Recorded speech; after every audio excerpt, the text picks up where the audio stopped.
Hello, everybody, or good morning. Why did I say hello, everybody?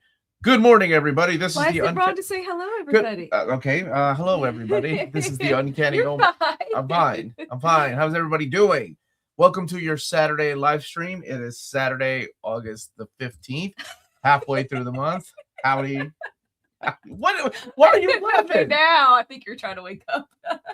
I got my semi-coffee drink. Welcome to Near Mint Condition, a channel where you can be part of a positive, honest community and lay claim to some comic book knowledge. I'm the Astonishing Melanie. I help out the big braid comic nerd, the Uncanny Omar, Yep, and that's we are me. Omni. How is everybody doing? Hey, kitty. I just had a 4-hour plus live stream last night. That's true. I think I'm handling this okay. Kitty's saying, hope you are doing well. Just watched Masters of the Universe on Amazon Prime Video. Loved the movie better than the 87 movie. 9 out of 10. Oh, I'm so glad. Oh, yeah, the 87 movie, for as much as I love it, has a lot of flaws. Hey, what's up, Omni? Oh, yeah, it's great for all of us to see you, Omnibo. Yes, Hi, it is. Taker. Hey, Dana, how are you doing? Kenny likes your shirt. Thank you. Representing the Sith. They don't get enough representation these days. They've been wiped out. Happy day after D23 morning. Oh my gosh, how about those announcements? How about that little new teaser trailer of Doomsday? Looks pretty cool. I'm sure Oddfellow and I are going to be talking about it on Wednesday. Hey, I'm the Uncanny Big Brained Omar. New intro. I already got too many intros as it is. I think we're good. We're good on intros. Thought I was late. Turns out I'm 12 hours. Okay, that's on me. Again, I had a 4-hour plus live stream last night. And then I went right to editing. And then I woke up and went right back to editing. And here I am today. Long time no see. Omar, are you getting the Kick A compendium? I think Image is going to send it to me. But yeah, I'll be doing an overview of that. Elliot just ordered DC Finest Wonder Woman Origins and Omens for my holiday in a couple of weeks. Yay. Where are you going on holiday? Or are you talking about like Labor Day? Yeah, I started school and it went really well. Thank you for asking. What's the best book of the week, everyone? So much to read. There is a lot to read. I'm a week ahead with a lot of books. What's coming out this week? Heck, I don't know. Chat, what's coming out this week? Hey, Jewish Dragons, how are you, buddy? I've only read a little bit this week just because I've been busy. Best book. Oh, actually, Lovers of the Empire is my pick of the week. Well, I got to write my article for Staples magazine. I got you, baby. Okay. Woo. What looked like it used AI? What? The trailer? Oh. I do not know what you are referencing. She doesn't even know what AI stands for. Morning, Minties. Good morning. What's up, Lance? How you doing, brother? I bought this for the new school year, and I thought I'd wear it today. Wolverine, Deadpool, and Hawkette in Doomsday also. Is that what we're thinking? I didn't see them at all. Are you talking about with the trailer? There's a new trailer, but I didn't. Really bad at noticing things trailer. Big brain condition. That's what we're upgrading to. I like the new Doomsday trailer. Omar's a Sith sympathizer. His words. Wow. I just watched your Power Girl Omnibus video. So happy you did one on that book. I love Power Girl and try to get whatever story she plays a big role in that I can. Cool. That is the big one you want. Bill, when are you going to Scotland, my friend? Heading to airport to Scotland. Yay! Oh, have fun. You're gonna love it, man. Oh man, I bet you it's gonna feel good too, and it's just gorgeous. Oh, send us pictures. Send us pictures, and then we can be like, we went there. You don't have to worry about the heat wave either, man. Yeah. What are your thoughts on the X-Men cast? Sure. Yeah. Those are my thoughts. I mean, seriously, like the lady that they cast as Rogue, she was phenomenal in Obsession. She's Nikki in Obsession, the main girl. Wait, I thought we talked about that. No. So now it's official. Oh, okay. So Nikki has been cast as Rogue, and she's an amazing actress. I've been in love with Samara Weaving, approved by my wife. That's okay. For a few years now, she's another great actress. To see her as Emma Frost is going to be pretty interesting. Sadie Sink, I think, was the breakout star out of Stranger Things. She was great in there were a couple of Netflix movies that she did, and she was also in that Oscar-winning movie with Brendan Fraser, the Whale. Is that what it was called? Mm-hmm. I'm not familiar with the young lady that I cast at. Oh my gosh, I can't believe I'm just saying young man, young lady, but that's where we are these days. as Storm. Of course, Adam Driver, which is why I'm wearing the shirt. Oh, here. Wait, cast as Mr. Sinister is a freaking awesome what? choice. What? Oh, that's what. And I'm not familiar with the young guy that got cast as Professor Xavier. Sinister, you don't know that. It's not gonna be sassy Sinister. You don't know that. Oh, I think that's it, right? Yeah. No Wolverine, although there were some funny hints about who might be playing Wolverine. But yeah, we'll see. When does Blue and Gold overview come out? Monday.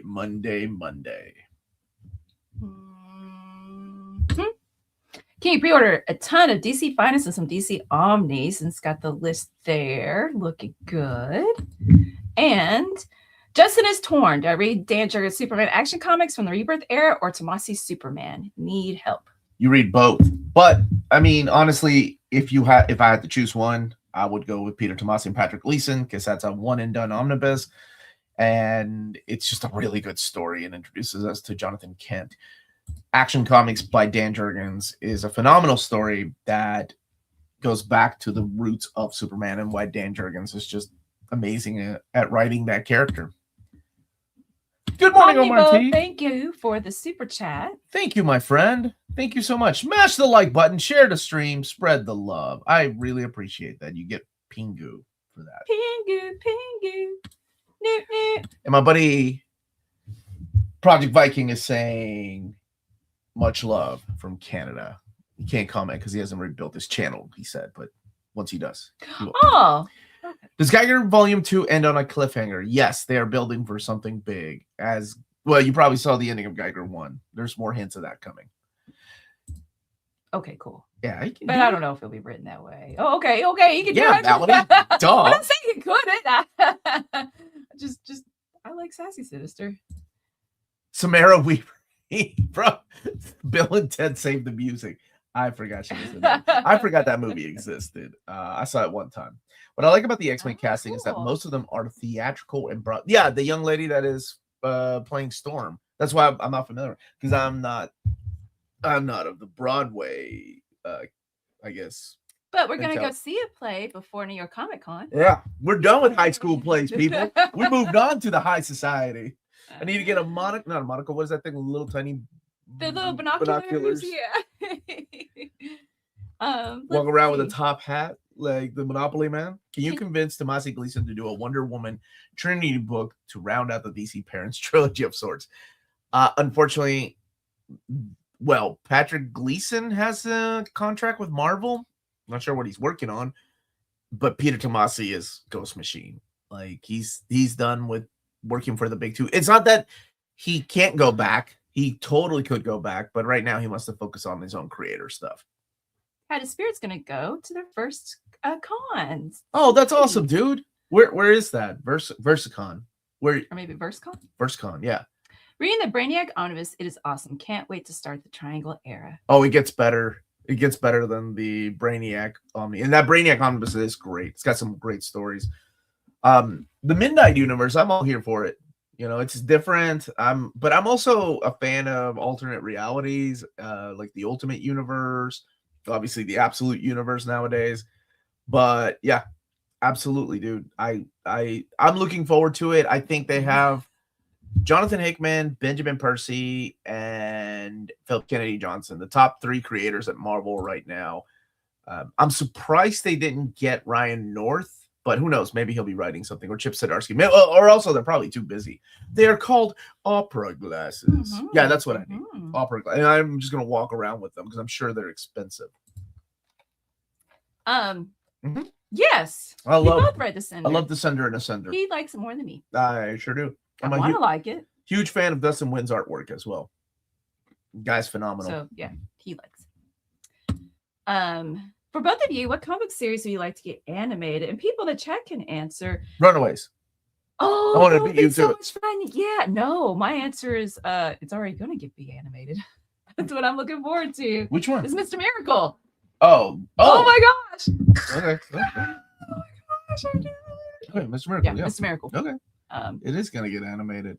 So, yeah, wait, L, etc., etc. What would you like to see animated and other people? Marvel in trouble.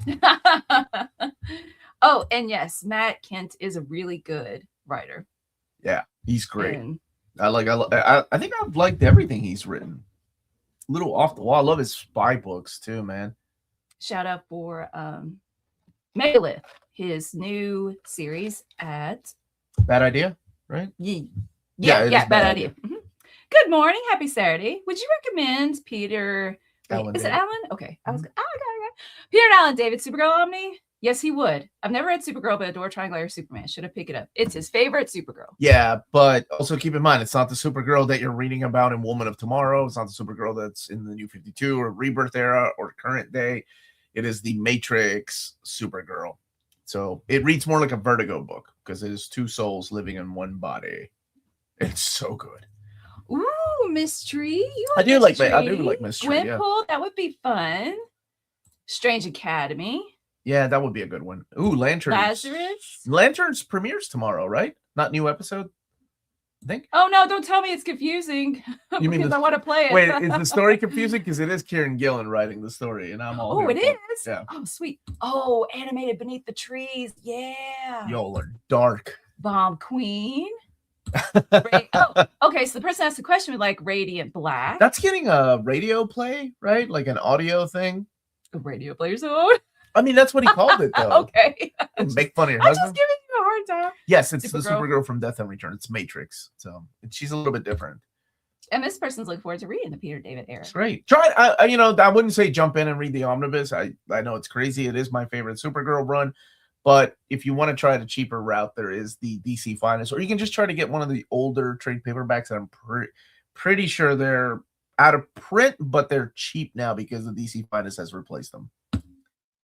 John, thank you for the super chat. Ooh, rank the video game series from best to worst. Oh, you are music. No, the music. Oh, the music. Yes. Oh, okay. Oh, we got this.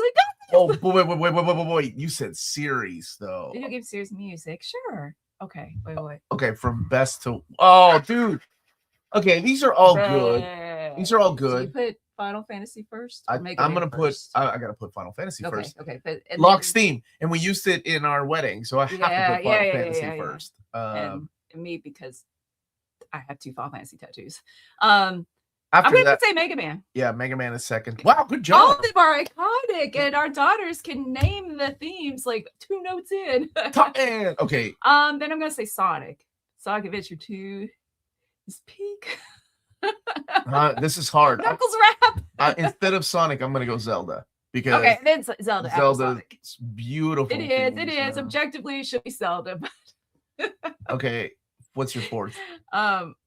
Zelda. Like you. Oh, after Zelda, I'm gonna Zelda? go Metroid. Metroid is creepy, eerie, and perfect, especially Super Metroid. Okay, next Super Mario. And then Super Mario after Metroid. What's your next one? I think it's what? I don't know. Persona. Oh, Persona's got phenomenal Metal Gear or Donkey Kong Country music. You finish it up. Okay, so I'm going to go with, probably in the way that I play. So I'm going to go with Donkey Kong Country, then Persona, then Metal Gear, and then Doom. Last final answer. That was a great question. Yeah. Thank you. That was fun. First one is Sacramento. Ooh. Let's see. Shut up. Zelda number 1 for Final Shadow, who does our timestamps. Thank you. Zelda's my number 2, man. You have Final Fantasy up there. That's tough. Final Fantasy 1 through 6 has like. Castlevania music is fun. It is. 1, 2, and 3 are amazing. Oh, and Symphony of the Night. Hey, happy to join the live stream. Hope you both are doing well. Finishing on Claremont's entire X-Men run. 1 Omni left. My life has been changed. Oh, and I really like your handle name. Hold fast, Hope. I hope you... Okay, if your life has been changed, I hope you have enjoyed it so much that you're going to get a Chris Claremont face tattoo right here and an X-Men tattoo. Who's your favorite character? Okay, out of curiosity. I'll look for your answer. And would you get Claremont's face as a tattoo? Really? I'm not even going to bring it into the world as to maybe when I would, but probably. I don't know. I don't know. That or the Matrix of Leadership. Or Princess Donut. Wait. Chris Claremont writing Princess Donut. with the Berserk. Oh, you're playing 6. What part of where are you at? Where are you at, Mike? Off the grid. Okay, first of all, Lock's theme is another moment that Dustin Kitchens playing right now? Dustin Kitchens and I, because I was talking about how we were talking about video games. We were just sitting down having lunch with him and his wife, and Dustin and I said Locke is my favorite character from Final Fantasy, and he was like, "What? Are you kidding? Did we just become best friends again?" Because we shared a lot of similarities. But Locke is they're not called that anymore. Gen Z took back tramp stamps. They call it something else now. You're so tired from last night's stream. We got a couple of super chats. Thank you, Mike, for the super chat. Mike, hello everyone. Lanterns is arriving tomorrow. The court is finally coming to the masses. I'm so happy. Wait. Do I have a lantern? Oh, I don't have a Green Lantern. Took it out. Name your top 5 Green Lantern runs minus Jeff Johns. Okay, that's easy. That's okay.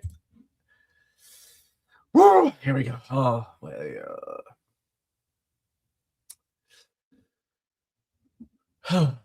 oh man. It is, but I don't know who. Okay, wait. It's not a countdown. It's not a count. It's not ranking them. Okay, so Ron Mars, Judd Winnick, and then I'm gonna go with Jeremy Adams.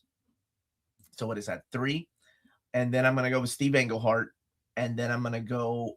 Oh man, but there's a very. I mean, Dennis O'Neil, Neil Adams, is very iconic. But is it? Oh, Peter Tomasi. Yeah, you did it. Yeah, that was a little tougher. I thought I had to rank them, and I'm like, oh, who do I put first? That was the hard part. But okay. Good question. And Cameron, thank you for the super chat. Now that the X-Men MCU cast is revealed, what do you think of an X-Men comic line set in the MCU, but more than just movie adaptations? Jean drawn to look like Sadie, etc. Is that a possibility? Look, Wolverine's so short. Wait, no, you can't see him a little bit. He's okay. Sorry. It's okay. I'm sure they'll probably do that because they like tying in things like prequels and stuff like that. They did it with X-Men 97. They did it with the Spider-Man movies. I'm sure they'll probably do something like that. Yeah, I would be okay. I wonder who they would get. I'm excited for this era of X-Men. I don't know what it's going to be. I'm sure it's going to be different than the comics. I'm sure it's going to be different than the Bryan Singer movies. I'm sure it's going to be different than X-Men First Class. But we need that, right? We need something different. I know people were upset, and I don't want to. No, that is a spoiler. Never mind. People were upset.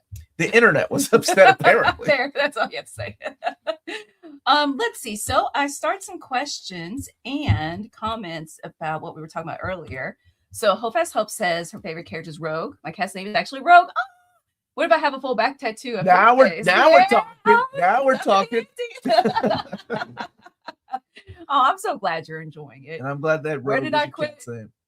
You quit at issue 144 because she couldn't handle one bad issue with Man-Thing. Man, I don't have much stamina when it comes to reading. You go from like Dark Phoenix to Days of Future Past. However, with singles, see, that doesn't affect me as much as singles. Yeah, you're reading the current era of X-Men. No, I'm not. In general, just comics in general. Mm-hmm. My stamina, if I'm like, I'm not interested, I'm gonna quit. But if it's singles, especially ordering ahead of time, I'm like, well, I bought it. I'll read it. You get my point. Okay, so Michael just got to saving scenario in the early part of the game. I'm saving after every battle in case Shadow leaves. Oh my gosh, I got so mad. I screwed it up my last playthrough. You did? Yes. You gotta wait for Shadow. It wasn't. I can't remember. No, you didn't get all the dream sequences. Oh, is that what it is? Yeah. Well, it still made me mad. Any recommendations for a Thor series? Sure, absolutely. Do you like modern comics? Modern comics, I would go with Jason Aaron's Thor.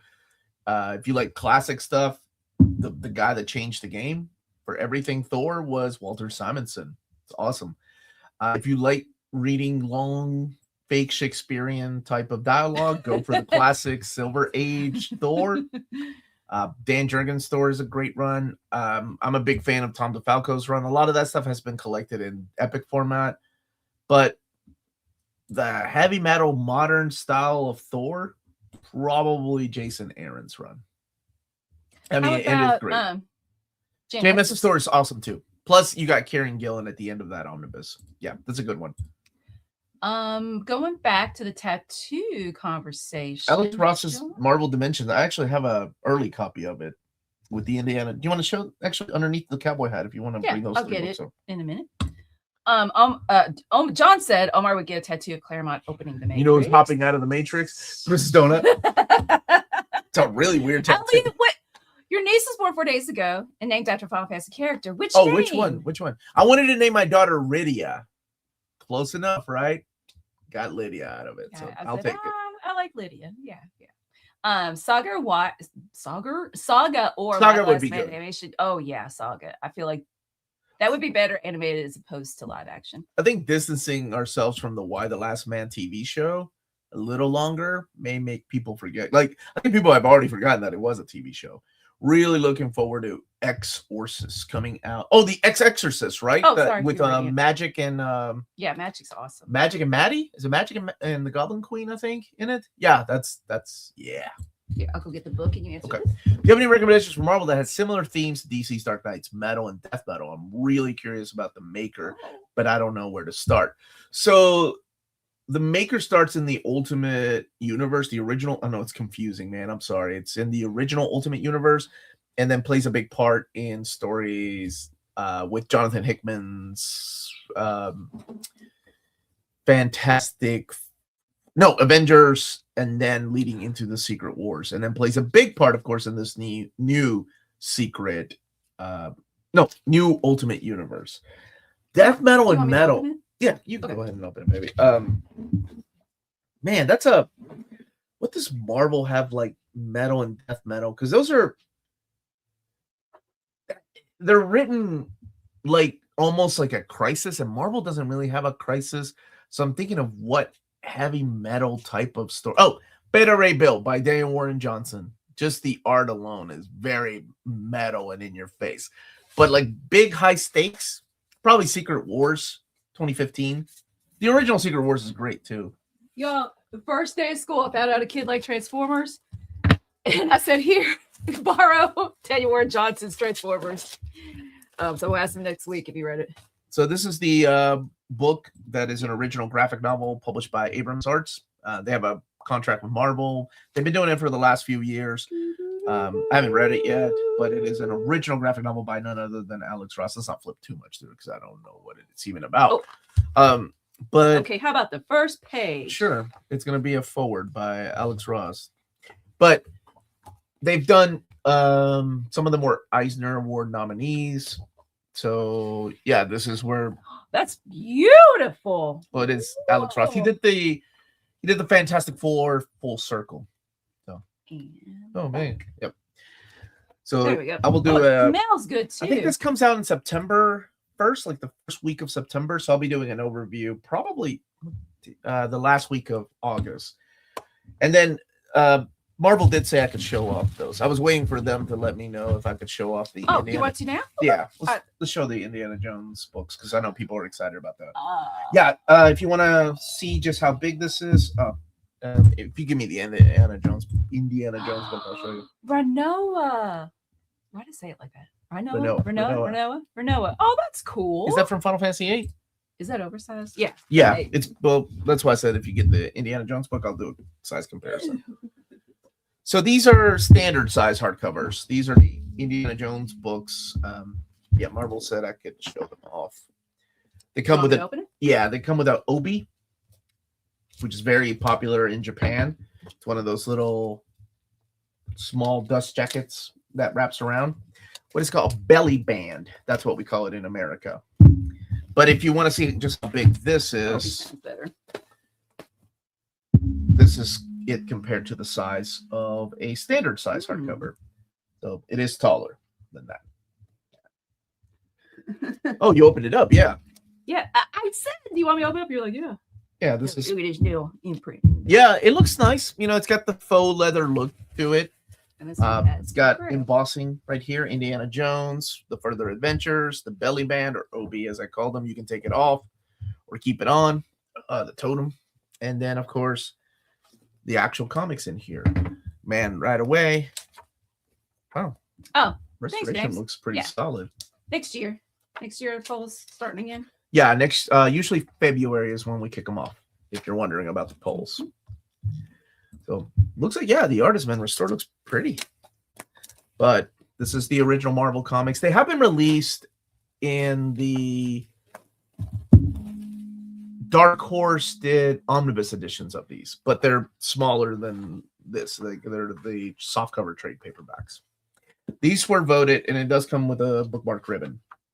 These were voted the #1 most wanted Marvel omnibus. While not quite an omnibus, these are really nice, and it's pretty cool that they're trying out something new. I know the retailers were really happy with these. So, yeah, the colors look good. I mean, it is printed in glossy paper stock. And you can probably see it does have sewn binding with the bookmark ribbon. At least I think it's sewn binding. I'll have to look with my readers later to double check. Thank you, Saturday Morning Fan. Let's take a moment to talk about King's Comics. Yes, if you live in Australia and you're interested in purchasing big books, don't forget to check out Australia's home for comic books, and that is King's Comics. They have a physical storefront in Sydney, but they also have a website, which a lot of you go to, and that is kingscomics.com. And if you use the code nearmint5, the number 5, all one word, at online or in store, you can get 5% off your graphic novels or larger format books. And that is King's Comics. Kings. Oi, oi, oi. Is that a little better? I'll get there one day. No, you got it, baby. Got it. Thank you, Saturday Morning Fan, for reminding us. Correct. Let's see. I noticed there will be a hardcover release of Green Lantern by Grant Morrison. How does this fit in the Green Lantern line, or will it be completely separate? It's after the Robert Venditti run, and it is an omnibus. And it can be completely read separately, though. If you like Grant Morrison, it'll be confusing. Yes. Are we going to get a more properly mapped runs in compendium format? Yeah. And why didn't DC make the current JLA trades released as compendium? I think it was easier to reprint the two thickies and then keep going with it because they already had that project a long time ago. I'm surprised they didn't go with compendiums either, man. I really thought the compendium. Did Billy not hear? When are the polls? No, I went up. Oh, okay. Just making sure that he heard his answer. Wait, Indiana Jones fights Iron Man? I don't think so. Omnibus said that was good. Let's get real. Indiana Jones and Iron Man. Are you kidding me? Is blue and gold down there? Down here? It's right behind you. Okay, I'll get it.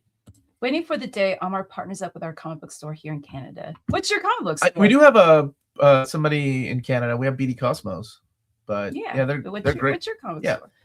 When is the artist edition released for Daniel R. Johnson's Beta Ray Bill? I believe in January. The FOC. Keep in mind, I was supposed to do the video announcement, but it hasn't been approved yet. The cover, but our cover is already for sale at Walt's Comic Shop and Cheap Graphic Novels if you want to check it out. And I was able to share yesterday, and I wanted to share it today, but we do have a cover for the what's it called? The Stray Dogs, our near mint condition cover. So let me just show you. That's blue and that's the new one. That's the one they want to see. Oh, I don't know. That's blue and gold. Okay, yeah. Okay. Blood Ties. That's the new one. Yeah, my overview will be out Monday. It's a gorgeous book, beautifully mapped, by the way. Perfect mapping. I'll show him this. Oh, you're gonna show the picture here. Mm-hmm. That's what it looks like. Woo! Okay. And I wanted to show this really quick. This is our near mint condition exclusive cover for the Stray Dogs. So if you are wanting to pick it up, is it showing up? Is it not showing up? Why isn't it showing up? Hold on a second. Why is weird? Okay. For some reason, it's not showing up when I present it. Oh, I know why. I think I did something stupid. Share. Now I need to go here and go here. There you go. So that is our near mint condition exclusive cover for Stray Dogs. If you love animals and can't stomach them getting hurt, please do not read this book, even though it's a Near Mint Edition exclusive cover. I don't want anybody to get their feelings hurt because, well, it is rather heartbreaking. So, but this is the one that was designed by Tony Fleece. He drew a cover exclusively for us. It's available at Walt's Comic Shop and Near Mint Conditions USA sponsor, Cheap Graphic Novels. We have a super chat. Okay. What's Stray Dogs about? It's about a bunch of dogs that get put together into a home. The home happens to be a home of a serial killer. And now they're trying to get out.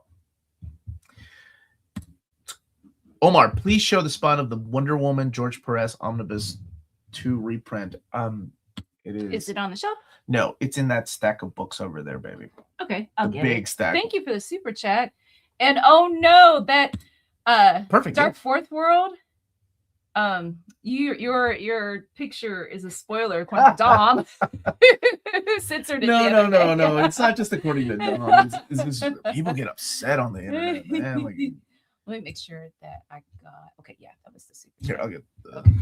One on press. Mika, how are you, man? Omar, has Doomsday Clock Deluxe oversized hardcover Finch finally been mentioned? Yeah, that stack. It's in there somewhere. Wonder Woman. No, I'm just distracted by how many versions are there. I know. I gotta put a lot of that stuff into the packages that I'm sending out later this week. No news of a deluxe edition of Doomsday Clock. The spine? Yeah, he wanted to see the spine. There's back. I did show it off last Saturday. Oh, I love that picture. She's so free. The way he draws her flying. I did. Amazing. I heard about Brian's passing. It's a shame. He was a big part of Top Cow, and then of course did Spawn. Yeah. Will the Beta Ray Bill Artist Edition have the lettering? Need to know before I buy. That is a good question. I'm gonna text Scott Doombeer. You know what? Scott Doombeer to the rescue. Scott's gonna be like, "Who the fuck? You know where I live? Wait, I'm in California, man. It's like, don't text him. Wait, what time is it? It's 8. You know, Amanda's already got him up. God, you better get to work. It's Saturday. Come on, baby. Okay, hold on a second. Okay. I'm gonna ask him for you, John. You can highlight the. I really appreciate and felt Omni Dog's comment about DC listening to the NMC. Yam, it says no, fam team. Oh, that's it. And us fans about adding issues to books to be more complete. Amazing. Thank you so much, man. Yeah, that is. It does mean a lot to me. Final Shadow, thank you. He said that the sound's better. Thank you, sir. Black Label still a thing, or yes, those books are now under Elseworlds brand? No, it's still a thing because we are getting more series. That Gotham City Sirens, that's super sexy, is all Black Label, not an Elseworld tell. What do I need to read to get into X-Men other than Uncanny? Astonishing X-Men. Yes. X-Men really Legacy. Good. Or you can get New X-Men by Grant Morrison. Those are all great ways to get into the characters. Gotta say, my new City Library is great. So wide selection of comics and collected editions. Yay! Oh, that's awesome. Where are you, man? Not to dox you. I just want to ask. I want to buy my first Omni, and I want something, I guess, other than X-Men. Any good recommendations, please? Uncanny 1, 2, 3, 4, 5. I know. We're out of stock. No, 5 should still be in stock. Yeah, 5 should still be in stock. They really printed a lot of that. Hey guys, I'm gonna ask. I want to. Something X-Men, any good recommendations? Is if New X-Men is still in print, get that. X-Men Blue and Gold. Get it while you can. It went out of print quick and they decided to went out of stock and they decided to restock it. So get it while you can. Juggernaut's in Japan. Oh. And Mandarake's Cray. Yeah, I've heard that forever. Book off. Remember? I'm so glad you're having fun that you found a Mandarake. And if you like video games, Super Potato, man. Find you a Super Potato. Those places are great. Oh, I'm so jealous. Have fun. Oh, yay. Okay. Dang it, New X-Men's out of print again. Thank you for the super sticker, Dark. Yeah, thank you. Okay, I'm gonna wait for Scott Doombeer to either wake up or to block me for texting him. If you had a comment with it, Dark Fourth World, I'll keep an eye out for it. And Justin is asking, what are our go-to coffee orders? Grande, non-dairy, vanilla sweet cream cold brew with sugar-free vanilla syrup, and venti or grande, non-dairy chocolate cream cold brew with sugar-free caramel syrup. Yeah, that in a personal cup. You probably noticed there's very little mention of coffee in it. You drink coffee. Yeah, I don't drink normally. Coffee. I don't drink coffee with cream. Like, you just get the kind. It's like Twix flavored, already, or brown sugar crumble coffee, and you don't need creamer. I've never really been a caffeine guy to begin with. So here in the last few years, since I think maybe 5 years ago, I think I kind of need it. It's kind of become my morning routine on Saturdays and Sundays. I don't really do it during the week. Melanie, with your busy week, did you find time to read 14 issues of Redcoat? 8 issues. Join us tomorrow, Sunday, 2 p.m. Eastern Time via Zoom for our book club meeting. And this month it is Redcoat by Jeff Johns and Brian Hitch. And you can access that through the $7.77 tier on Patreon. I've read 8 issues of Non-dairy. Do you have something against cows? No, it's just no, I'm Latino. We don't drink milk past the age of 12. Do you know how much saturated fat is in cold foam? It's ridiculous. That's why people answer. My answer is I'm Latino. We don't drink milk past the age of 12 unless we're mixing it with something. And I like it not being so thick. It can be okay. Weird. Would you recommend X-Men Krakoa era to a new X-Men reader? Yeah, 100% I would. Is it confusing? Sure, but any era of X-Men is going to be confusing. And lots of people got into X-Men because of that era. Yes, thank you. Brown sugar flavored Dirty Mop Water. No, but it's Dirty Mop Water, baby. Never mind. Yes, Josh will be there after at a single thing. In very Josh fashion. I've got a question for you and others in the chat. Me? If you are a fan of Brian Hitch.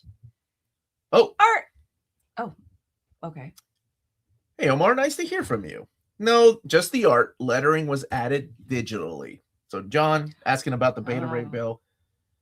Just the art, yeah. I'm a Latino and I drink milk in my coffee. Yeah. I was trying to be snooty.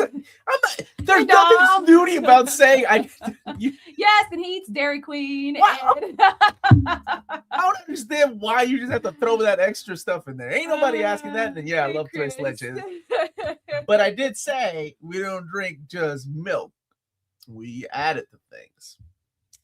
For Omnibus reviews, before you get into the story, which is where I stopped watching to avoid spoilers, I'd love to hear if the Omni has a good is a good jumping on point or not. I'm always wondering. That's a good suggestion. Yeah. Let me, dude, I'm sorry. I'm a creature of habit. So once I get a system down, I'm like, okay. I got it. I'm a machine. You can remember. But I will make a note of that and try to remember. I promise. From videos moving forward, I've already recorded like 8 videos, so just keep that in mind. Hey, Dom's here. Does he like milk? I said, hey, Dom. All right. My question was. Oh, I'm sorry. It's okay. Does Brian Pitch use a Dutch angle in most of his panels on other books as well? He's very, very Hollywood when it comes to his art. But it's a good thing because not a lot of artists do that in comic books. A lot of artists are sequential art. It's easy to follow. And Brian Hitch thinks outside the box. I mean, he's the one that actually gave us the big, like, as it's called, widescreen super or summer blockbuster type of art with the splash pages. Oh. He's got this ridiculous fold-out page in Ultimates. How long has he been an artist? He started at, I believe, 2000 AD and then moved on to Marvel UK. I mean, he's been there a long time, since the early 90s, late 80s. He did She-Hulk for a while. Had a very Alan Davis style to his art, which he took as a compliment when I interviewed him. Yeah. I really like him. For my taste, there were too many tilts and Dutch angles. I was like, okay, it was a little too much. And so, yeah. But that's just my personal taste. But it's really cool to use to make it Hollywood, like angles and camera angles and stuff. Yeah, he thinks the Ultimates looks like a movie shot by shot. Okay. Yeah, which is why they borrowed heavily for the movie. Oh, here, Dog Fourth World, who gave a super sticker earlier, is asking, does this new print of Wonder Woman Omni 2 have the same bleed through problem like new print of New Teen Titans Omni 2? It does. I mean, it's the new paper stock they are using. It's thinner. It's very similar to what Marvel did a few years ago, where they started doing thinner glossy paper stock. Oh God. Would you like to read this, please? Actually, I would say Milton Cannon gave the summer blockbuster look, but hey. What? He was doing comic strips. No, we didn't start early today. Like I mean, he accidentally minute or hey, we're not blaming anybody for that. Okay. I start something. Has there been any news on the Dynamite Buffy Kickstarter? Nothing yet. But we can definitely ask one of the people that is joining me at 1 p.m. Jim from Dynamite. He's in charge of a lot of their Kickstarter stuff behind the scenes. He's here to talk about the DuckTales stuff, and that's at 1 p.m. But we can ask him. Sure. You're making an omnibus goulash, and you need to add something salty to even out the taste. What do you add? I interpret that as it makes you salty. The Omni makes you salty. What do I add? Not high blood pressure medicine. No, what Omni do you add? Wait, you're making an omnibus goulash. Yeah. You need to add something salty. As in an Omni. Oh, like an omnibus? Yeah. There you go. Man, I don't even know how to answer this, but okay.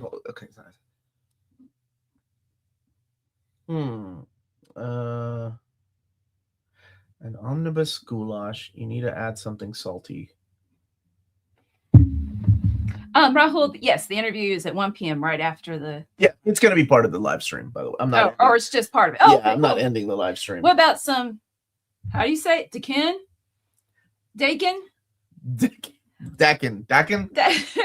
it gets Omar. So yeah. Okay. Well, I was thinking of Shadow saying Superboy Prime before the curtain runs. I was thinking of a writer that was salty that he did not sell as much as the previous writer or artist, but that's just getting into people's personal lives. And just recently somebody is losing their mind again because they weren't credited enough as a creator of a character, that it was his idea to begin with, even though that wasn't the case 15 years ago. And that's all I can say. I don't know. Pretty good timing there with that, Melanie. Hey, man. Vicman from Mexico City here. Milk and coffee is so Latino, bro. Best X Factor compendium. I said we still add milk into things. I'm just saying. 11:39. Huh? This was from 11:39. Oh, okay. So go ahead. Muchas gracias, Vicman. Best X Factor compendium. Omnibus? Peter David's X Factor Investigations. Final answer. Oh, I keep meaning to read that. Question: do you actually like Krakoa? Or are you just pretending? Oh, I don't even like comics, man. I'm just pretending. Such a larper. I was about to quote Fry's grandfather. You ever get the feeling that you like girls because you're supposed to? Never say that again. Oh wow, I laughed really hard about it. It's a good quote, man. Yeah, I liked Krakoa as well. Oh wait, this is a one of two. I didn't start the second one. All right. Come across a used copy of Descender Volume 1 for extremely cheap via a legitimate website I use often, but they don't share what condition their used books are in. And wait. Shall I go for it? Okay, that's it. Now you're asking me to help you gamble. That's like saying, Omar, what number? Like we're playing Baccarat or something. I have taken chances, man, and I have been burnt, and then I've gotten lucky. Sometimes I remember when I was buying things used, I would people would send me a deluxe edition instead of a trade paperback because they just didn't know what they had. So it's a gamble, man. It's a 50-50 chance. Good luck. Okay. Yeah. I don't want to ever tell you what to do with your money. Unless you want to send me some. When will you post the overview of this new I've already recorded it, probably this coming week. Yeah. Cool. Is Blue and Gold oh, sorry. I am reading Kingdom Come. I love the artwork. Same. But I don't like the lettering. Did you read anything that made you feel the same? Sometimes in modern comics, it seems like they're using a program to do the lettering. And when it comes to lettering or coloring or anything, I'm a traditionalist. I love things done the old-fashioned way. Hand lettering is the best to me. But then there are really good programs that help you space out. In case you're not good at handwriting, you can. They have comic fonts and stuff. But there is a beauty to the handcraft that comes to lettering. So yeah, some modern comics, especially from some newer publishers, because you got to start somewhere. Sorry, I was reading this. I just talked about Juggalos the other day. As both a comic fan and a Juggalo, it makes me sad to see how expensive the Insane Clown Posse comics are. I am sorry. And I was like, do people still listen to Insane Clown Posse? Well, there you go. Juggalos were my favorite students, but I haven't seen one in a hot minute. They just need to make it come back. I loved reading. I had like two in my memory, two students. They were just fun to talk to. Okay. While it's not the same, if you've never read Kiss Psycho Circus, we were just talking about Brian passing away earlier. It's actually a really solid read with great artwork by who was it? Is it Angela Medina? Yeah, Medina's art is in that. And legit, it's a good book. Is Blue and Gold Volume 3 MS Spy? Is it X-Men? Next. Yes, it is. As someone who's new to Star Wars, do you have any recommendations for which Omni would be the best to start with? That's a hard question to answer because a lot of them are out of print.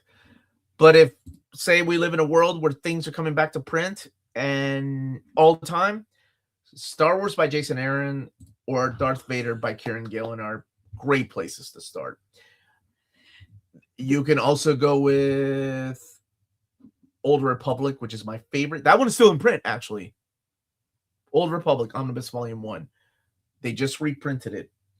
And then New Republic Volume 2, which has the Dark Empire saga. Legacy is excellent. That one is still in print. Or no, that one will come back. Did you? No, I think that one's still in print. Thank you. Yeah. Billy, I've started your question to get to later, so you don't need to keep posting it. Please and thank you. Given that you've been reading stories and comics for so long, how do you judge the quality of a story? If I leave satisfied. If I still think about it. No, seriously. If I still think about it, if it comes back, if it stays with you, that's how I judge it. Yep. And this is coming from a guy that reads a lot and different things. But if a story sticks with you, yeah, I think that's what matters to me these days. Bill listens to ICP. There you go. Yeah. Okay, Bill. Any chance of a spectacular by David Chase? No, Bill Letson. Oh, Bill Letson. Okay. I'm sorry. We do know a lot of Bills, to be fair. It's just I haven't heard. No. Honestly. I know that one in the Sentee's Daredevil. I know. Omar, when you have the choice between 3 OHCs or 1 Omni Collect Insane, which do you prefer? Why do you why do you prefer the Omnibus? All in one shelf space. Like it's gonna be slimmer than the 3 OHCs. I know people, but I think it's a thing that people don't like oversized books like that. Sometimes they like deluxe editions. So yeah, Star Wars comp. In case you want to try it out, both Darth Vader and Star Wars will be available. The first 12 issues for $9.99. That's a heck of a deal, man. What's the best way to start with TMNT? Get that compendium, Volume 1. That to me is the best incarnation of Ninja Turtles. And this is coming from a guy that read the original comics, that love the cartoon, the original cartoon, 2011 incarnation. I never got into the 2003. People seem to like that one, though. I love the original first 2 movies. The third one was okay. The fourth one was actually good, with Sarah Michelle Gellar doing the voice of April O'Neil. But yeah, it is my favorite incarnation of Ninja Turtles. I think IDW was just had something special during that era with Transformers and Ninja Turtles. Thank you for the super chat, R0. So is it true? Amazing Brand New Day? Amazing Brand New Day? I haven't heard. All I know is Volume 1 is getting restocked. I don't know about 2 and 3. They're not new printings. They are restocks. Same ISBN. So you won't see an announcement from me. Can we admit it is a weird choice by DC to not add the 4 issues into the President Luther Compendium and make everyone happy no matter the format they are collecting? I'm asking, but one thing to remember is that these books have been mapped a long time ago. And they're considering that Our Worlds at War is an event omnibus. But I will be, I've already wrote that down, and I will be asking, I promise. Mm-hmm. Love the recent combos about paper stock because it definitely affects the reading experience. Example, Preacher Deluxe hardcovers changing from matte to glossy. Made the story feel less gritty and raw. Still recommend, though. Yeah, I think that is something that is very important to people. That's why whenever I had, she knows. She was at our lunch with DC. When Nick asked me, tell me what we're doing. I was staring at the wall. No, I'm just kidding. Tell me what we need. Tell me what we need to do better. And I said, let people know ahead of time about the paper stock. That is very important. If you can add it to the solicitations, and I believe Dustin said he's going to work on that, adding the type of paper stock that will be in those Bronze Age and Silver Age books, and I guess Golden Age, because it is. I think it's very important for people to know ahead of time before pre-ordering. So if they know, they're like, oh, because again, it's not for everybody. Glossy paper stock, and then this new paper stock that they have. Is Melanie going to check out the new Kylo Ren series by Charles Soule? I ordered something last night by Charles Soule, and looking, it is not that. Is he doing Venom? I'm getting Venom #1. He did do, because I was like, oh, Charles Soule is doing it. So oh yeah, he might be doing. Is it Venom? He might be doing the new Venom series because he did Carnage. Eddie Brock Carnage, which was great. Yeah, I think that's what I pre-ordered. What are your initial thoughts on the Marvel Star Wars comics crossover coming out in July? Yeah, it's Kevin Smith. I actually like Kevin Smith's comics. I know that he's not for everybody, but I really love Guardian Devil. I love his Quiver, the Green Arrow story that he did. I actually like the very first Batman mini he did. So yeah, I'm excited. Plus, it's Marvel and Star Wars. What is it? No, I'm sorry. It's just all these changes for this afternoon. Right. Those people. Well, I don't have to leave the stream early. Those people are driving me crazy, man. Our daughter's in marching band. Hey, we actually just talked about this. Jim is going to be joining me at 1 p.m. I think that's what we have scheduled for. No, I know that's what we have it scheduled for. And he is in charge of the DuckTales Kickstarter. So we're going to be talking about if you guys have questions about Buffy, please bring it up at 1 p.m. We're hoping to get ICP come in and do voices for Sluggalos, but I hear that they can be hard to work with. So we why did that melt your heart? I love Sluggalos. Oh, yeah, she does. That would be amazing. And I don't even have strong feelings about ICP. I just really love those students, and I love Sluggalos. So, wow! Oh, thanks for. I hope it works. Oh, how fun would that be? Okay. Bill works at Soundboat Studio, who puts out the Dungeon Crawler Carl audiobooks, and is also marketing manager. Also a great guy. Right? Also, we had a lot of fun eating dinner with him after Gen Con. Yeah. IDW is releasing the Turtles Adventure Comics compacts under the On the Go Comics label. Yeah, they have that, and then the classic stuff like with Rocketeer. Can you do BD Cosmos and I'll sing in a minute? I'm going to go tell Alicia the new plan. Oh, okay. Yeah. Did everyone get hit with the Spirit Halloween stores around them overnight? I think that's been a thing around here. I want to read Slam Dunk. This is coming out deluxe next year. Should I hold off or just buy the singles? Hold off, baby. They're worth it. His art is awesome. And that series is actually wrapped up, unlike his Vagabond. What is the best way to collect Krakoa era after Rain Omnis? Creator-centric?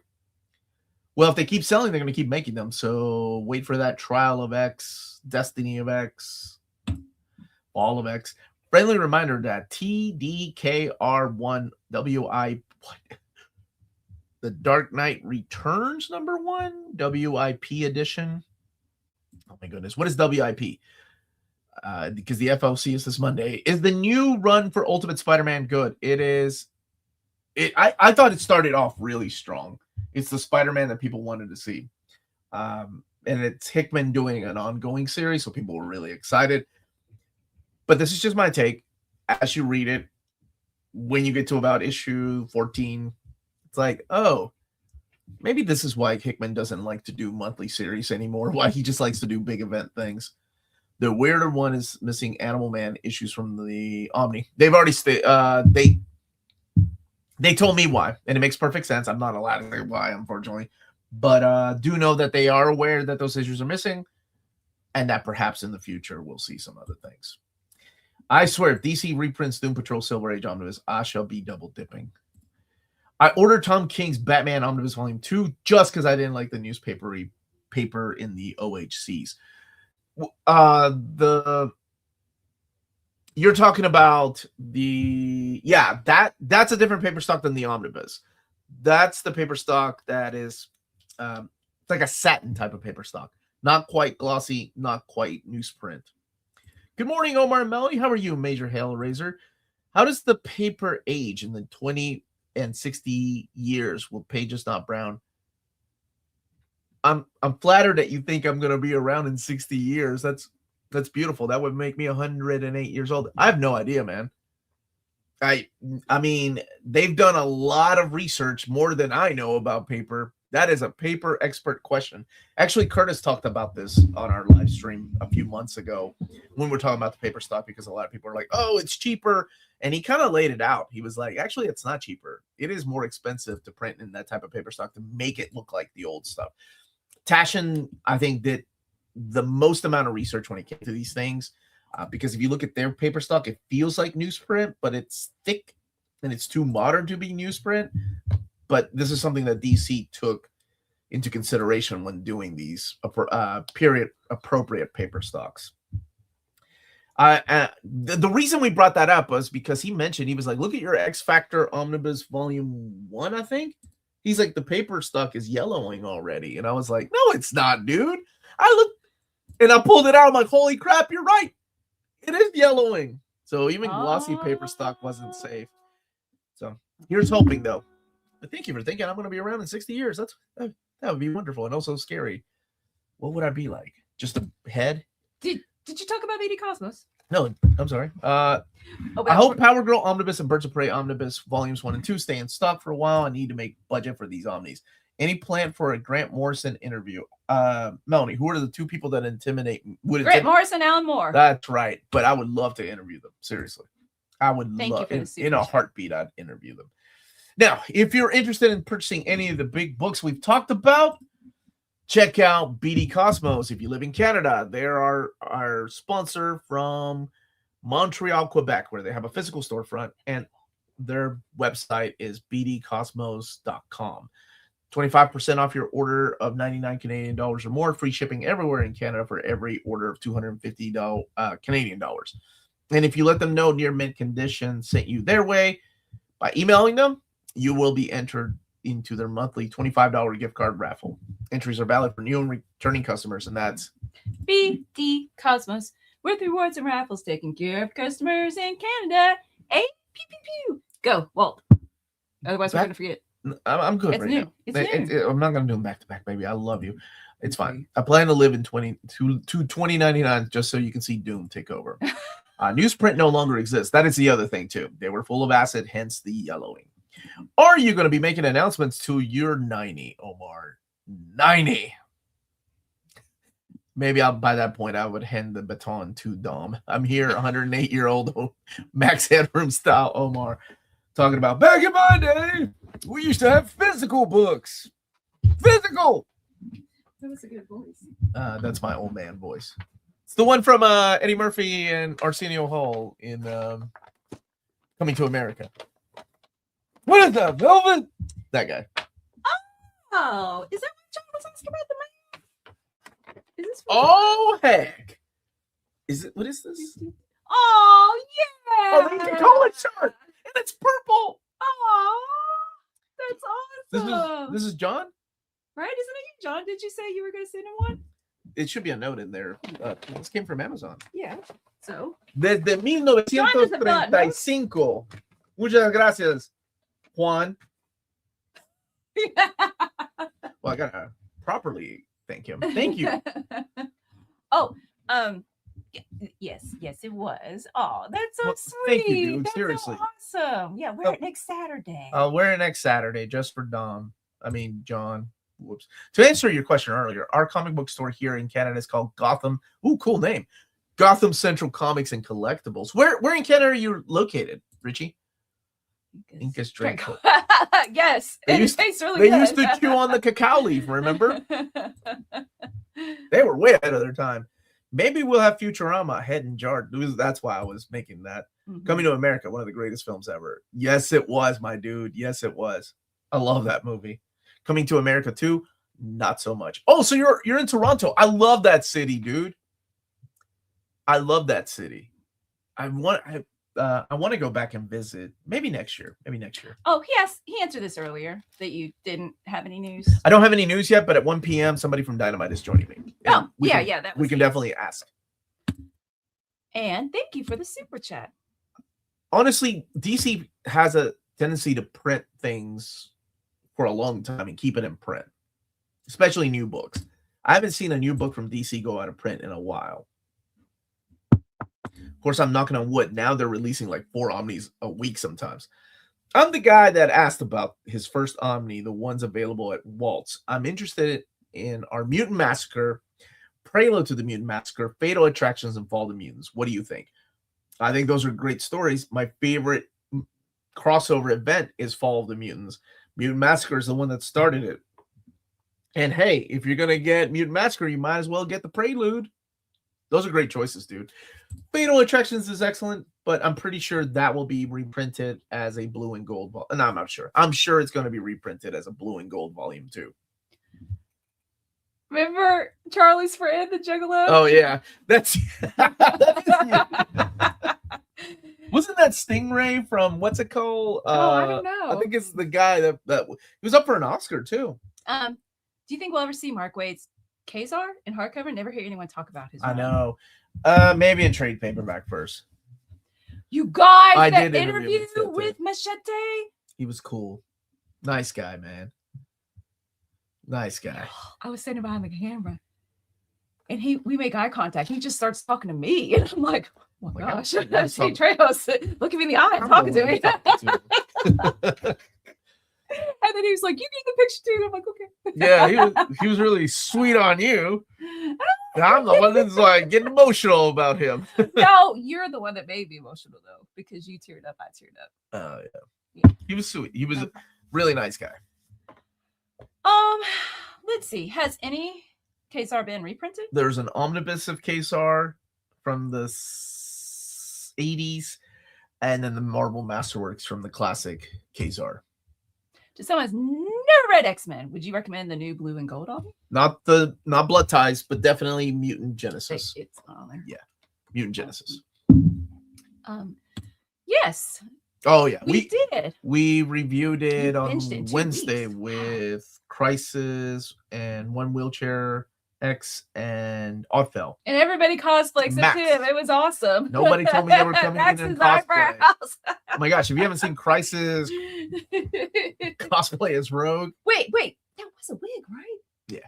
Okay, because it looked really good, and I was like, did he dye his hair? I thought he dyed his hair too, because he's nuts. Danny Trejo is such a staple to movies I love. Oh yeah. Aww. Same with my family, man. It's Does your impression of a book change once you learn about the story or experiences the writer or artist went through while creating that particular book? Usually for the better.